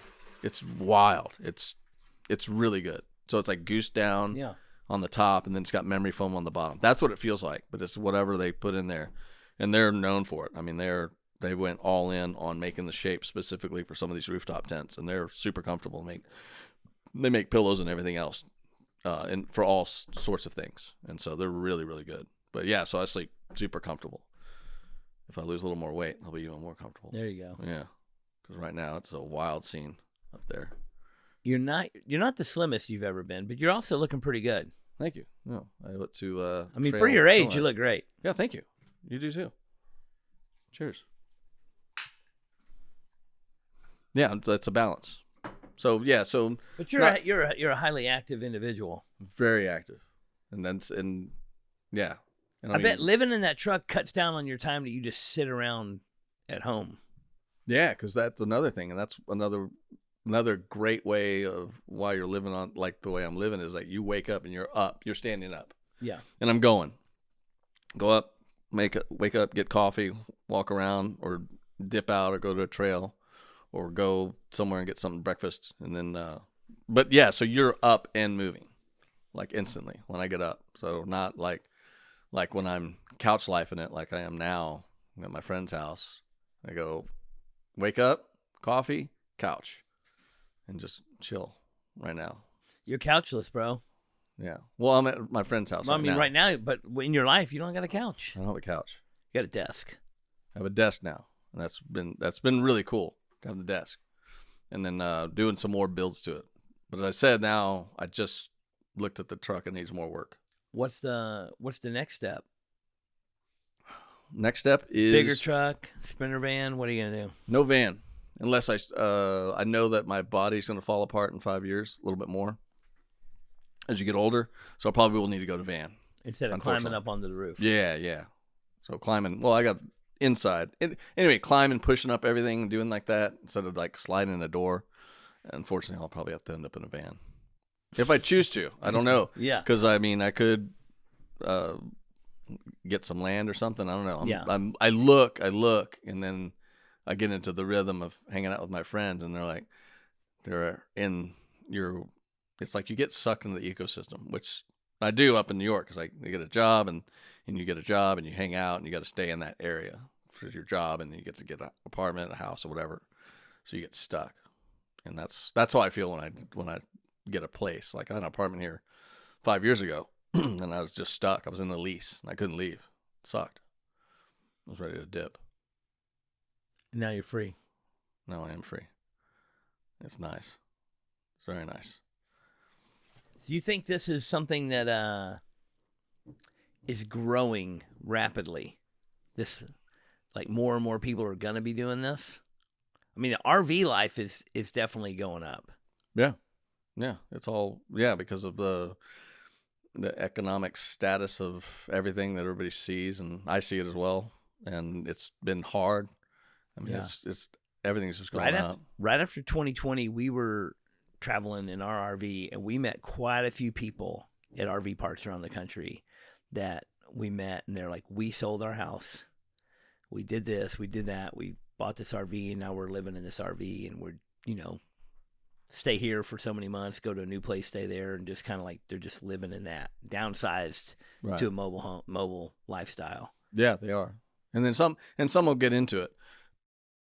Someone will get into it, and then they'll like, it's not for me. And there's a lot too that do have properties, and they have a property, but they've been doing it for like 6-7 years, like some of the truck life people that I've seen. But yeah, there's a lot of people that are doing it because of that from 2020, and so like that took off, and actually normalized my life already, because someone like once my lease was up, I was like, I'm out, sweet, and I dipped.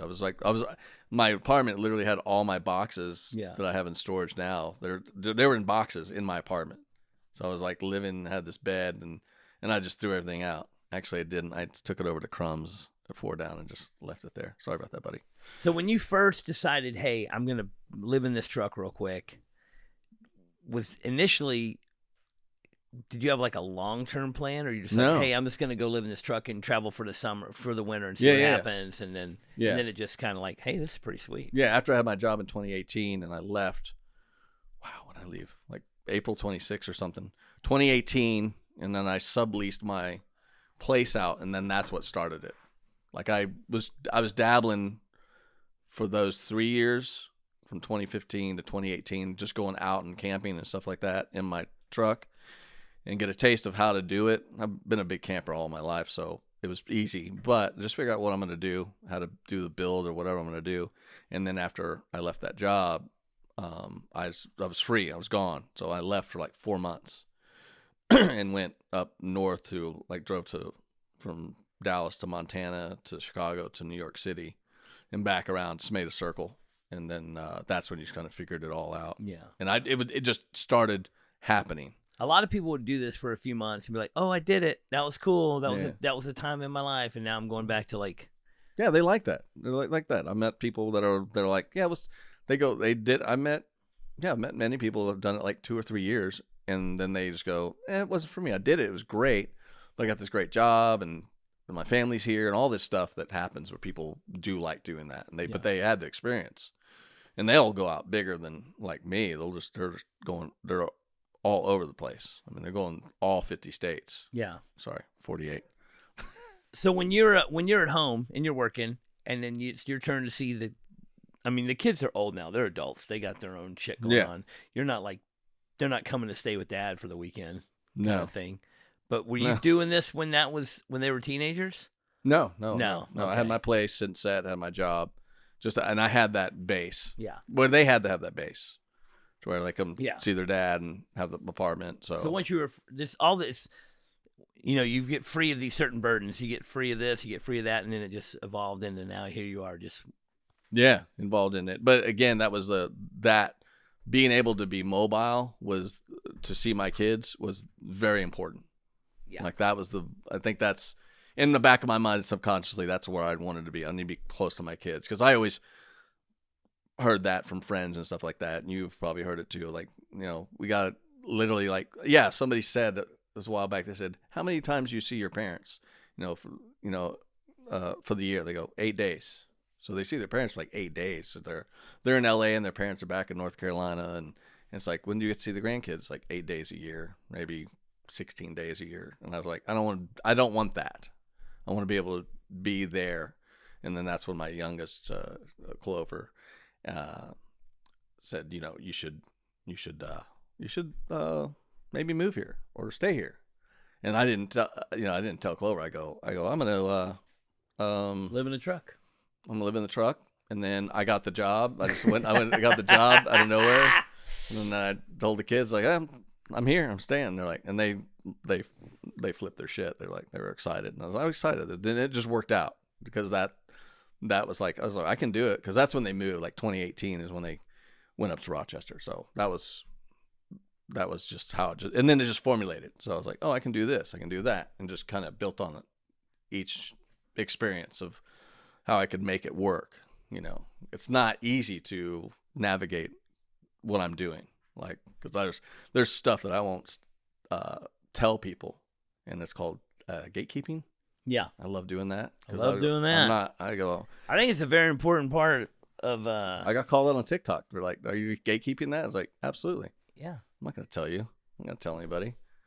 There's like shortcuts that I do on the road. I just don't understand how the gatekeeping thing has become something that's like they use against you. Like, how is that negative? Yeah. It's like, wait a minute. So what you're saying is I had to work hard and learn a bunch of shit, and you just want to get the information for free on the internet. You don't want to have to go learn it or work hard to get it. You just want it to be, you want me to just give you all this information that I worked for, or all this experience that I worked for, or all this knowledge that I worked for, or everything that I did for 30 years of a career. You want to just have it right now for free with no dedication, no commitment, no nothing. You just want to have it all readily available for you just because. It makes no sense. Of course I'm going to fucking gatekeep it. Yeah. No, I fucking worked hard for this knowledge, and if I'm going to give it to somebody, I'm only going to give it to someone who I have rigorously determined that they deserve to get this knowledge. Yeah, you got to work hard. So yeah, there's a lot of, in tattooing, there's a lot of this shit that people are talking about on the internet, the gatekeeping, like all these old tattooers are trying to blah, blah. I'm like, yeah, because we revere it, because we care about it. It's something we're invested our life in, and we're not just going to give all the keys to every kid on TikTok. Yeah. When some 18-year-old kid gets just, everything I learned in 30 years, no, fuck that. Yeah. You lock the motherfucking gates. You guys, like, I look at you and the older tattooers, like film photographers. Yeah. You get the gist. You're creative. And these kids are like, no, share your information like now. And they don't get it, and they're not willing to work hard to get that information. And you're just looking at it like me. I'm going like in a battle like now on TikTok. Like, I'm going out after these kids, and I just did it yesterday. And then I go, they're like this. They're like, we need to do, this is what kind of gear should I get? What do I do this? How do you do this? They want all that stuff for free. It's like, you got to get out and earn it. It's like, and I keep telling them, like, get a website, and show your work there. Don't do it. I feel like I need to get on TikTok. Yeah, it's I love it. I feel like I need to get on TikTok.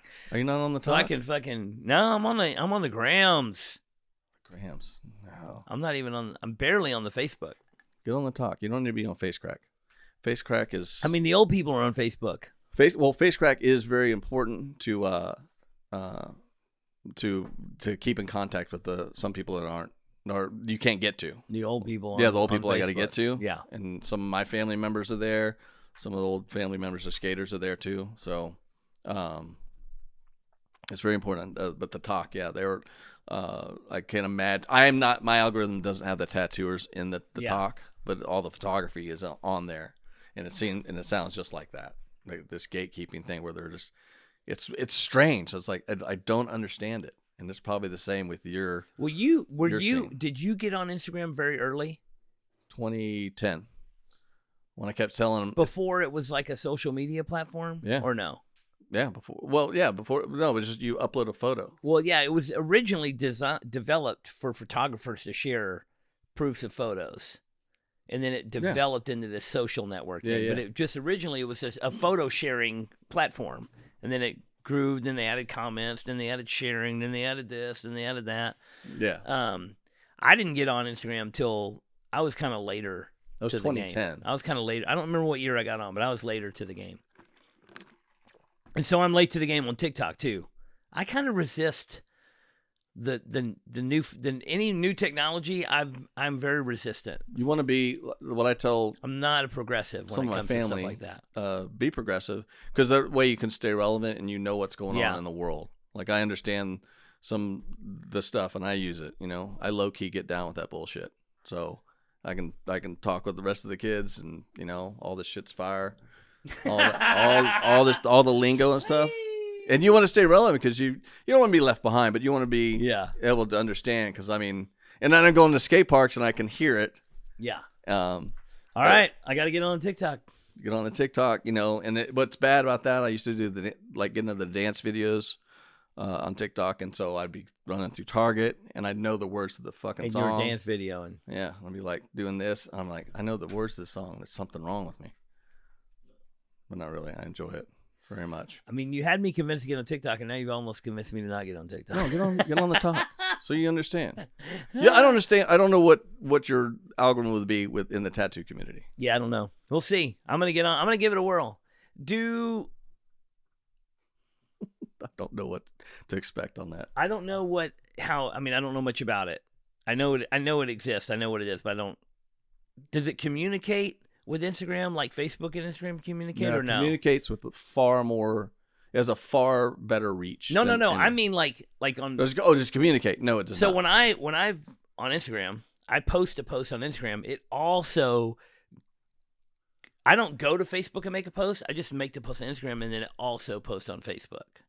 So people see it on Facebook, but I didn't post it on Facebook. It doesn't do that. It doesn't communicate with Instagram like that. No. Yeah. But your phone, I think, automatically can communicate with all the apps. Okay. So whenever you do your posting, yeah, you can do when you're doing the pod, do a TikTok live. Yeah. And you can monetize it. You can monetize it faster than I can, because I can only show so much of me and my dirty ass kitchen with my little table. Well, I'm gonna get on TikTok. You get on there and sort through it and see what you get. I'm sure you can get a lot of Jeep followers. You don't own a Jeep, do you? I don't own a Jeep. That's right. But you've been collecting ducks, because I knew you got the ducks long before the Jeep thing. Why do you like ducks? I mean, the short version of the story is that I got a bird on my neck, a swallow on my neck, and then like it became like it was kind of a trendy thing to get. A swallow on your neck. So when I got the other side of my neck tattooed, I was like, I'm going to do something I'm going to think out of the box and go weird. That way I don't have the same neck tat as everybody. So I got this duck on my neck. Once I got the duck on my neck, everybody started calling me Ducky. And then everybody started giving me ducks. And then then it's just 96, snowball. 97? I got the duck on my neck in probably 95. Yeah, I remember when I worked for Paradise. I worked for Paradise. I worked for Richard Stell, and I got the duck on my neck from a guy named Chris Trevino in Austin. Is he still around? Oh yeah. You talked to him? Oh yeah. Nah, probably been a year since I talked to him. Pretty cool. But I've talked to him via common friends, because one of the guys that works for me also works for there. That's pretty cool. Do you know any tattoo artists that are blind? No, but if that would be fun to teach somebody. Have you done a tattoo blindfolded? I have done a tattoo blindfolded. On Friday 13th, I did a 13 blindfolded. Where's that person? I want to know who that is. Who knows? But reach out to me on Instagram. You could tell it was. You could tell it was a 13. I mean, you could. Yeah. I mean, you've done it a while. You could do a 13 blindfolded. Yeah. Yeah. But you did blindfolded. If anybody wants to get. Who chose the color? If anybody wants to get a blindfolded 13, Friday 13th's coming up soon. I'll do it. I'll do it. You're gonna be here. When is it? February 13th? You're gonna be in town February 13th? Yes, I should be. Come to the shop. I'll give you a blindfolded tattoo. Yeah, you're the only one that's done my tattoo, so it's not that I haven't gone anywhere. Like I always like talk to people like I need to get this, and I just don't. Yeah. It's not just I love you like I do, but it's not. It wasn't that. It just didn't happen. Wasn't in the cards. So you've done a blindfolded tattoo. Have you done one upside down? What do you mean? Like hang upside Where down? I was tattoo? inverted? Yeah. I have not done that. It's got to be fast. I've done. I've tattooed in the RV while we're going down the highway. That's what I was asking you. Did it while moving? And I tattooed. There was in one instance I was sitting at the front of the RV and tattooed the guy who was driving the RV, and then another instance I was driving the RV and tattooed someone while they're sitting there. That's what I'm talking about. Yeah, wild shit. Oh, fucking, that's awesome. Holy shit. I was working the gas pedal of the RV, and then my friend was holding the steering wheel of the RV. He was watching road steering. I was working the gas and the brake. I had a tattoo machine, and I was tattooing his arm, and he was working the foot pedal of the tattoo machine. So he was meh, and I was wah on the gas. So it was pretty part. It was Videos? pretty wild. You got a video there? No. See, again. On the fly, dude. Yeah. Life just happened, and it went by in a minute. I know. It happens. It's one of those things. We did so much fucking wild shit on the road that we never videoed. And then we did a couple of road trips, a couple of summer tours, like Warped Tour, when we had someone filming the whole time. What year is this? The year we filmed was like 2009. Oh, okay. Not too far. Or something like that. Maybe 10? No, 8 or 9. 8 or 9. And, we got a bunch of videos and they were up on YouTube. I don't know if I think some of them are still up on YouTube. But tattooing in the Gypsy Queen on the road on Warped Tour. Jesus. Have you tattooed anybody inside a strip club? No, I've only been inside 3 strip clubs. Yeah. Maybe 4. I'm not a strip club guy. Neither am I. But I did tattoo somebody in the green room at Billy Bob's in Texas. Is that the original? Billy Bob's, Texas, yeah. Pasadena? No, the one down in you're talking about Gillies. Talking about Billy Bob's in Stockyards in Fort Worth. Where's my head at? Gillies was in Pasadena. The original Gillies? Yeah. Yeah, and now there's one in Dallas. Yeah, I saw that. Doesn't smell the same. The true Gillies. I mean, it's just a sign outside. Yeah. Just got to pour beer on the floor. Pour more beer on the floor. Let it on the floor. Let it ruminate. Yeah, let it ruminate. Wow, you did a moving tattoo. Any other? Man, you should do a tattoo on a hot air balloon. That's just too much. Haven't That's done just that. silliness. Haven't done that. Now I'm just being stupid. Yeah. Okay. But we're gonna tattoo you blindfolded February. 13th? Yeah, February 13th. Where are you gonna put it? It doesn't matter. I don't know. I'm gonna be blindfolded. You're gonna put it whatever piece of skin you give me. Okay. I'm not going to cover it up. I recommend not doing it on your face or your penis. Anywhere else. I did think about it, crossed my mind, but I was like, no. I'll keep it. We got to keep it. We got to have the content. Yeah. I'll do a TikTok live. It could be on your butt cheek. No. No. Too hairy, huh? No. I just, it's just going to be awkward. That's what the TikTokers want. That's true. That's right. Yeah, someone told me it's like the content. Dude, they're like, hey, shut up, Hollenbeck. We need the content. I'm going to be on TikTok before Friday 13th. That's my goal. Yeah, do that. And I might get on TikTok today. Yeah, get on and talk today. You're not even on. I'm not on. I've never been on. Yeah, I have 2. I had the one whiskey video, 500,000 views, and I had another one hit like was that where you were 400,000 doing views? the whiskey and the enema? No. That one would probably get a lot of views. I didn't know that was a thing, but I'm interested. I just know about the coffee enema.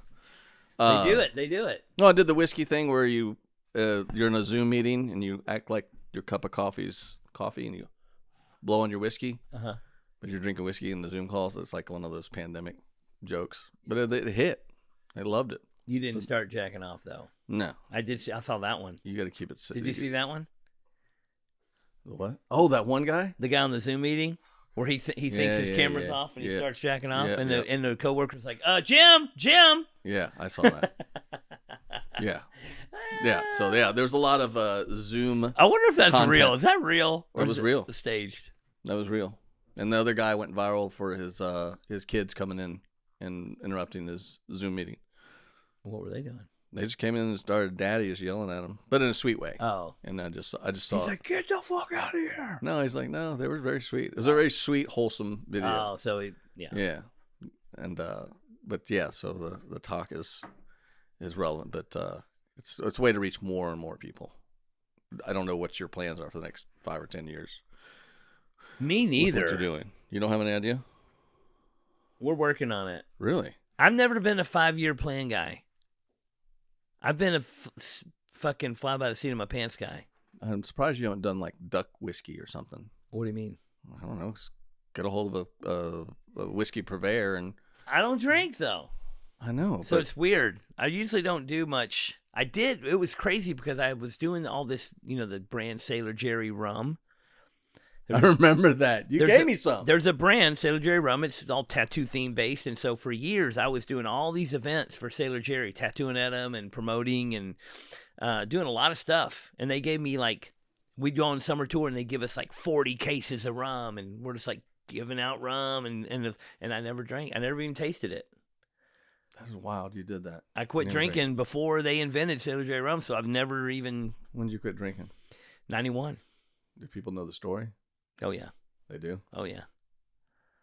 Who's the last person you told that story to? What, the quit drinking story? Yeah. Is it true? What do you mean? What I heard? What did you hear? I don't know what you heard. I mean, I went to jail. We're going to verify it right now? I mean, hold on a second. Let's hear what you heard. Let's hear your version. I was intoxicated probably that 72-hour period as well, as everybody was. I heard you got a hold of some acid. I took a lot of acid. And you're at State Fair or the Fair Park. Yeah. And then you ran through the ghetto naked. I got butt naked and ran through the ghetto and was throwing out money to small black children. And then I got beat up. And then I woke up in the hospital. And I was naked and I was covered in mud and blood and I needed stitches in 8 places. And I was tied down to a gurney in the hall of the Parkland Hospital. And I was just screaming like a madman. And I didn't know what happened. And then later I remembered it all. Okay. That's what I heard. Yeah. Okay. But I actually kept partying a short time after that. But then I got busted and went to jail for my 3rd felony. And then I was possibly looking at a long-term jail sentence. Got lucky and got the boot camp rehabilitation program, 3 months. And I got out of that and been sober ever since. I'm very proud of you. It's been a long road. I remember that. I mean, I quit acid shortly after that. Yeah. It was not. We were just getting into. Doing the one dose and then putting our eyelid. Oh yeah, put in your eyelid. And then just 2 or 3 hits. We got take three. More. Yeah. You take 3 or 4 hits and tape them to your armpit, and then sit there, put a couple in your eyelids, and sit there and fucking. I never put it in my butt, but I heard people did. So. The first time, so we wanted to do, me and some buddies, we were doing a bunch of acid, and we wanted to do, we saw some deal about Jim Morrison doing peyote in the desert, right? Yeah. And we're like, we want to do that. So we wanted to do peyote, and so we found an older dude that was like, okay, I can get peyote, and I'll come over and I'll, make the tea and show you how to do it and all this stuff. And he comes over, he brings the peyote, he prepares it, and he goes, so here's the deal. And he's like, you can drink the tea, but you're probably going to get sick, and you throw up, and then you'll trip or crazy or whatever. He's like, the best way to do it is to do it through an enema. And he has a little enema bag with him. And he fucking... What describe the enema bag? It's like a cheesecloth? Huh? Like cheesecloth? Like an enema, like a little bag. You put it in and you put 2 of it and you squeeze it and poop shoot the fucking peyote tea. Okay. And he's like, that's the best way to do it. You get the highest, you don't get sick. It's, blah, blah, blah. It hits you quicker. And we were all young, 19, 20-year-old kids on LSD. We're like, totally not comfortable with the idea of like this weird old hippie dude helping us put things up our butt. So we didn't do the enema. We just drank the tea. You just drank it? Got sick, tripped really wild. And it was incredible, but it was like, in the end, I was like, I could have just taken 20 hits of acid and been way wilder than this. But it was an experience. I only did it one time. Really? But apparently, the good way to do it is enema. And he brought the enema bags. He did. He brought them. He was like, and we're just like, yeah, we're not doing that. Yeah, who's just gonna do it? He's gonna do it. He did it. Did he do an enema bag? Yeah, he did the enema. We all drank it. We were. Who put it in him? He did. So what was his position? Was he on his back? I don't know. He he went in the bathroom. Oh, he took the what's it called? It's called the high chair. There's something you do in the bathroom. It's called high chair. So he sat on the top part. It's I don't called know. The high chair. He went in the bathroom and fucking butt chugged this peyote tea and came out and was like, the old BC. Yeah. And I was like, I don't know. I was not in a position in my life where I was ready to go through that lengths to get fucked up. And what is peyote? It's like a cactus? No. Yeah, it's basically similar to mushrooms, but it's like a cactus flower that they derive the shit from that you cook down to a tea, and it makes Jesus. It's a hallucinogenic drug. Okay, so it's another hallucinogen. Yeah, like mushrooms, but it's stronger than it's more wild than mushrooms. I laughed a lot on mushrooms. Yeah, like that or no? No, it's more serious. I mean, it's like you can leave your body kind of fucking. Okay, yeah. Well, that's what I saw like videos back in the day of like people doing peyote, and it was like it was not like mushrooms when I, because I took the mushrooms. I think you can smoke it too. Yeah, in some form. Yeah, I'm sure. But the way to fucking like trip balls is to fucking the BC. No, I mean they drink the tea. Like the Indians, the shamans will take you into a sweat lodge and you drink the tea and then you throw up and then you get all fucking out of control. And then you just go into the spirit world. Ride the snake to Valhalla. Well, what's the radius for peyote? What do you mean? When you trip, like acid has a certain radius. Well, I mean you go around the city and trip, but like mushrooms is better done in a camping area with like a 1 acre area is safe. Is peyote like the same? Do you need more circumference? Peyote, you're not moving around much. Okay, so you're good with 1 acre. We just stayed in the living room. I just want people to know that we didn't leave. We didn't circumference you need. We didn't leave the living room. All right, that's good. Yeah, I think there's a portion of it to where you're immobile. Yeah, like you're just laying there. Yeah, that's what I saw. What they were doing is like, because mushrooms, you're happy, you're still upright, laughing. Yeah. And then it seems like peyote was more deranged laughter because you're leaving your body, and so it's more euphoric, just coming out. It's not too late for you to try it. Again, I don't think Raven will. It's not a good idea. They need Grandpa to be around for a little bit. Well, I don't think it's gonna kill you. Still, what could happen now? Yeah, I don't know. Some people have, the new thing now is all these people are doing like the poison frog, They're licking the frog, the shit in the jungle, the fucking, what's the word I'm looking for? Ayahuasca. Yeah, the ayahuasca. People doing all the ayahuasca thing, and they're doing all this, because that's like total. You're just like comatose, leave your body, blah blah blah. And I'm just like, I don't want to do it, because you get real sick. You like you throw up, you shit yourself, you piss yourself, and you lay there and you fucking have this great spiritual experience. And I'm like, I'm fine. I don't want to do it. Yeah, I don't want to do that. No, because again, I don't know what my body's capable of. Was it going to shut down? Will I trip harder, or will I trip at all? Yeah, I don't know. That's not a risk now. I don't want to take that risk. I take other risks on my bike. I don't need to do that, man. Because we've done so much, and again, I was just thinking about the some of the excursions in the past. But you quit drinking for many years now, and some of us still had stories. I mean, again, just stuff, but not even related to that too, like drinking. But for some of us, it was just more. I think the experience. Because when people are saying, "Hey, you should do this," like, I'll try it. I'll go for it, and then it wasn't such a good idea. Not always is. No, and I'm lucky. I'm so lucky to be here. I'm grateful. It's been a wild ride. So, what's your 5-year plan? 5-year plan. You're gonna stay. What do you call this? Overlanding life? Is that what you're calling it? Living over. Yeah, I guess you has to have a label. So the Overlander. Overlander, home on wheels, stuff like that. I think eventually I want to settle down. I say that it's like in 2 years I want to get some land. You would want. Yeah. You don't want to be back in some apartment complex. You want to be on some land. You want some to land. Yeah. Somewhere, but I look. You've become such a nature guy. Yeah. Yeah. I'm out there, and it's cool because I just go out there and just veg out. When I'm on riding the bike, I'm not in a hurry to ride through trails per se. I'm just like, I'll stop in the middle for like 10, 15 minutes and just chill.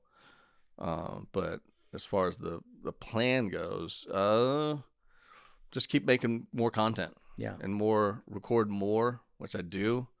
And then that way I can just leave a legacy for my kids and anybody else who wants to get into it later on. I think, and some people have been asking too for more content, what I'm doing, because they're like, I want to do what you're doing when I get older, be able to do it. It's like, but I mean, to do this, you got to come to that point in your life where you've shed yourself of everything. It's easier. Other responsibilities. Yeah. Things that are tying you down or things that, Job, dogs, spouse will tie you down. You need a dog on the road. That's what you need. You definitely need a dog if you're traveling west, more so. East? Dogs don't like the east? I don't like bears. I'm always afraid of bears. And dogs will help you find the bears. They will hinder you staying away from the bears. They'll help you out in your time of need. I would like a dog, but then again, and you have your dog, it's like, I'm not a dog guy. Oh, man. So it's unfortunate. I should. Well, Ricardo didn't bite you yet. No, he didn't. I'm surprised because you're not supposed to, because what they told me was don't look at the dog. What they told me. Yeah. Well, don't look at the dog. The internet. Oh, yeah. Don't look at the dog. Because I've had one come through some glass and came at me. It was a big Australian sheepdog. You looked at him wrong. Yeah, so they say look away and laugh. No eye contact and look away. They won't feel threatened. They won't feel threatened. But I've had, and then I had two dogs this summer came at me. I wish I had on video because I was screaming so bad. It was really funny, but I wish I had the video camera. Ricardo, come get him. But I do get attacked, and then I get attacked more often than not. So I'm saying, and you see a dog. I mean, a bear sees you, it's definitely going to come attack you. Yeah. There was up in Montana that's when I didn't. When I was in Montana, I woke up when I was traveling through, and that's when I was fresh on this road thing, and I remember it. And I woke up next to a bear safe container, so it's a big green square box. You've seen them. And I woke up and I said I had food out, and it was like it was like October, so it was you're not supposed to have food out. No, and I came in at the middle of the night, and I freaked out. I was like, I had food out inside the camper. They could smell. They can get in a camper. Yeah, there's nothing. It was like aluminum. It was an aluminum topper. So, and when I saw it, I said, "Oh crap!" And I didn't see it. Because I'm always, if I see those bear containers, I'm like, I don't like the bears. Keep everything locked up. You know what to do. So I know what to do just to prevent that from happening. But as far as doing things in the future, just keep recording content. Yeah. And that's it. And then maybe travel abroad during the winter more often. So I know I had to come back. I had to come to Texas to do more. I'm doing like drone work and stuff. Like I do the odds and end jobs. There's like drone work, photos and stuff. And You got a badass drone? I got the mini one. Don't get a mini drone. Don't get a mini one? Don't get a mini drone. Don't get the one you got? Don't get the Mini Pro 3. It loses connection a lot. And then what? And then it just goes away? It was going away. I almost lost it 3 times. 3 times. And you look at it and the screen's just sketching out because it's not connecting with the drone. And it just, luckily, it came back.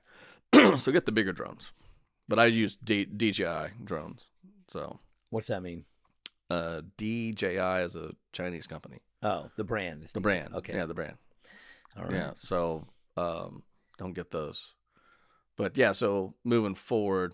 But you can hook it up where they follow you and shit. Yeah, mine follows me. And then it loses connection and goes who knows where. No, that's what I was trying to do some more. I was doing like tourism type stuff. So I was doing trails way high, so I could get it. That was so it can't go very far. Don't do that. I don't know if I'm getting a drone. Do you need one? I don't think so. No. What do you need? I don't think I need one. Do you need a camera to do like more point of view? Or point of view shots, or what are you gonna do? I don't know. For TikTok? Yeah, I don't know what y'all doing. Oh. That's what you said. You don't have a specific plan ahead. Oh, for anything. Everything, you just go. Yeah. We're trying to make plans now. We've got things that are set in place where we're trying to like make a plan and stick to it and accomplish certain goals. We've got a place out in East Texas that we're working on that we're trying to like. Whose is that? It's me and a couple partners, me and Audra and a couple people. Oh, you have land? Yep. Yeah, see, that works out for me too. Because I happen to be mobile. I can go to East Texas too. Yeah. You got to come check it out. I'm more than willing to come check it out. But other than that, yeah, I'm just going to be on the road. That's great. I love it. It's always quiet like this. What do you mean? Usually Ricardo barks a few times, but he's chill. I think he likes you. He does? I mean, he didn't bite you. Oh my God. Yeah. Anyway, so did you ever live outside of Texas? Didn't you live in L.A.? I had a tattoo shop in L.A., and I've had some places where I stayed in L.A., but Texas has always been my residence.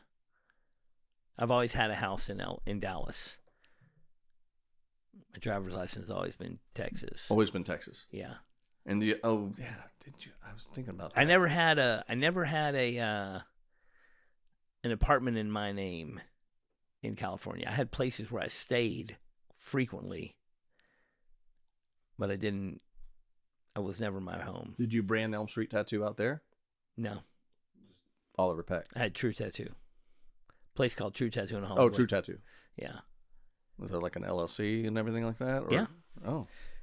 But we closed that in 2020. California was going to shit before 2020, and then when 2020 hit, it was just like I bailed, packed up everything I owned in California, and came back.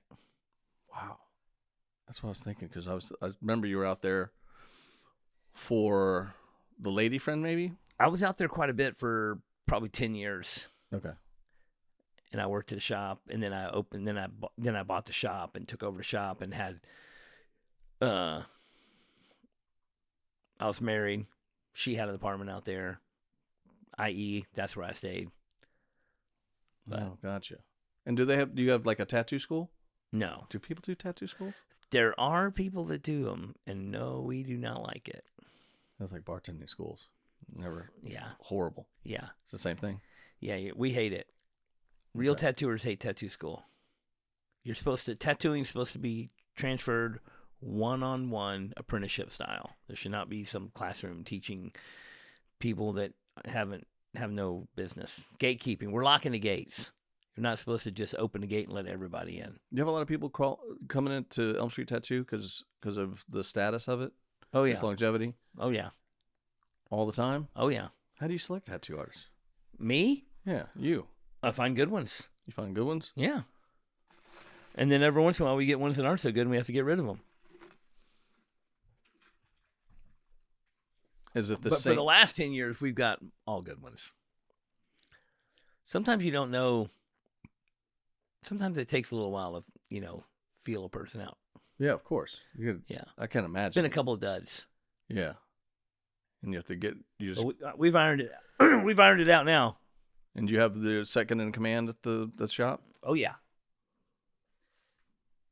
Is There's there- a definite hierarchy.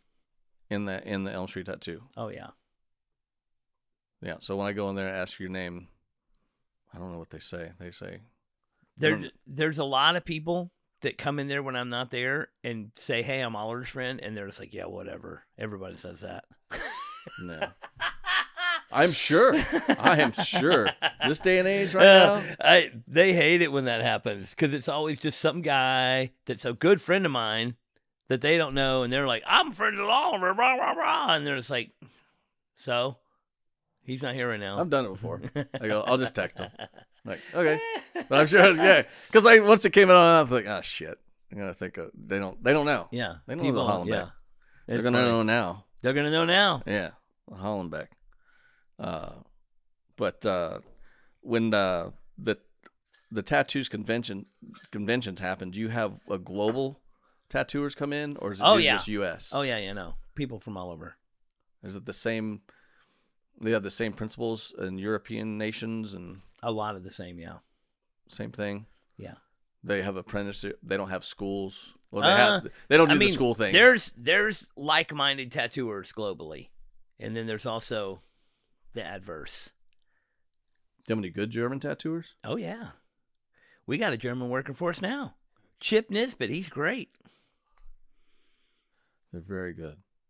The Germans are really good. Good at house music. I love their house music.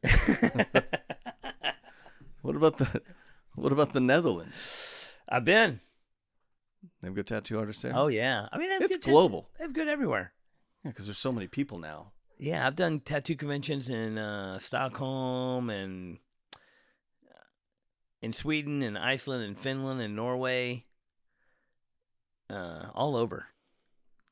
Italy, Germany, England, Ireland, really, Scotland. Have y'all done a calendar for Elm Street Tattoo? No, you want to take photos and make a calendar? Yeah, we should do a calendar. Have you done a calendar before? No. I'm surprised. I'm surprised you got it. We talked about it. Yeah, we just never made it happen. It's just 12 photos. We need 12 different people. Photos. Pretty simple, but it has to be unique. Yeah, we talked about it many times over the years. We talked about it. We've never made it happen.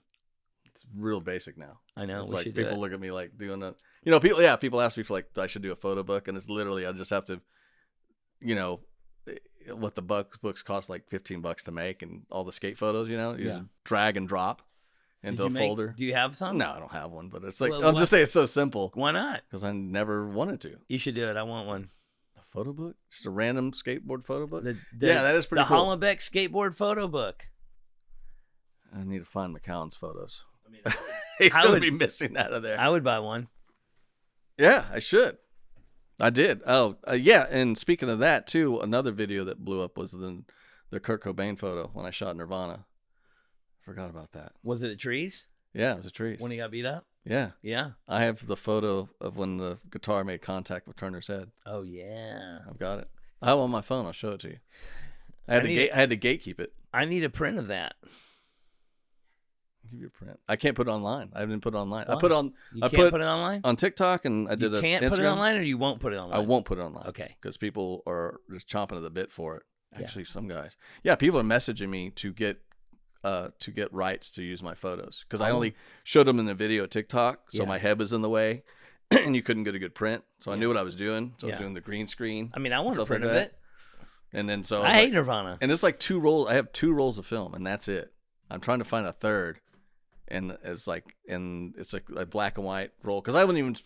I was just showed up because I was like I had nothing to do. I was like, oh, I'll go get my camera and go see if I can sneak into trees. Yeah, and that's what happened. And I think I had a few rolls of film, and then somebody on Instagram goes, "Yeah, you asked me if I had any extra film. You idiot!" I was like, "Why would I have film?"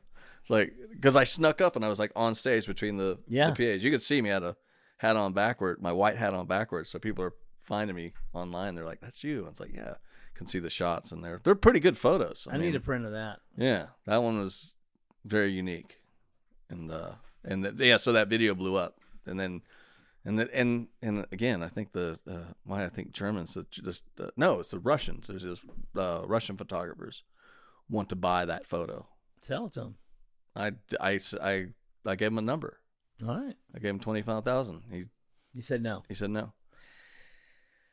Rent it to him. No, again online. You'll see if you look. I saw Turner like 3 days ago. How's he doing? He's doing good. Looks good. Yeah, So- he looks the same. Yeah, it hasn't changed.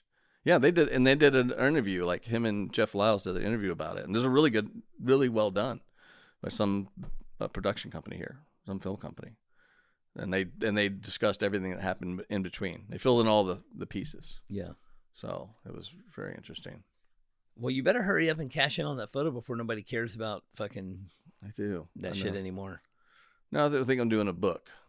You're doing a deal. book? I think so, but I already looked into it because you have to go through.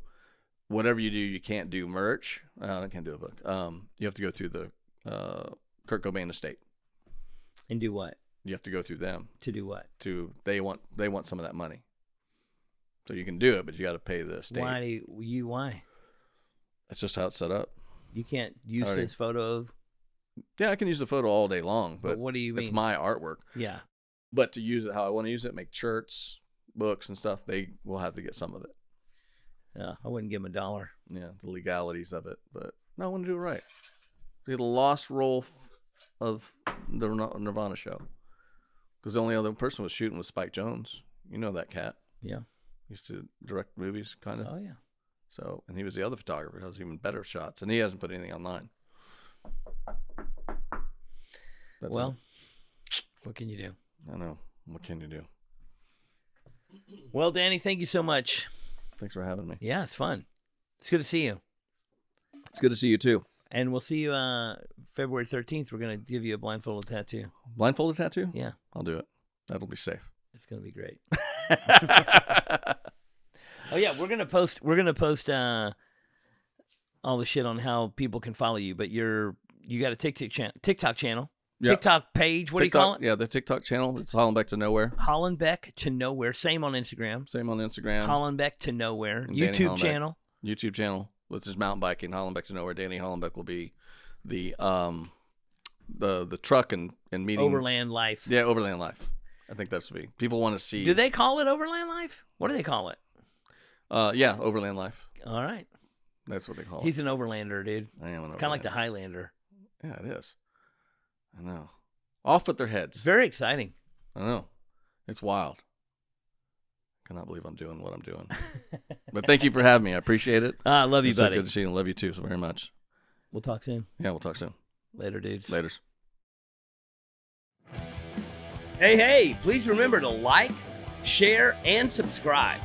Come on, guys, click all those links, push all those buttons, because it really helps us out and gets us out there to more and more peeps. What in the Duck podcast is produced by Audra Cabral and John.com Niederkorn. Our sound, video engineer, and editor is Courtney Jr. Larkins. Initial audio video setup and intro music by Blake Balake Pinchon. And a big thanks to everyone that submitted questions. Y'all keep them coming. Email me any questions you would like me to answer to whatintheduckpodcast@gmail.com. Thanks for listening, and we'll see you next time on What in the Duck. What in the Duck podcast is proud to be sponsored by Anchor Screen Printing. Anchor Screen Printing has been printing t-shirts and merch products since 1999. Anchor is the place for quality, small run items. At Anchor, every print is hand done by people who care about art. You can email anchorcustoms@gmail.com to talk about getting something printed for your company, brand, or shop. Anchor Screen Printing also has its own online merch store that sells Elm Street Tattoo, Cheap Thrills, Heart in Hand, Party First Safety Maybe merch, and much more. So go to anchorscreenprinting.com today and buy some cool shit. Or you can click the link provided in this podcast to shop now.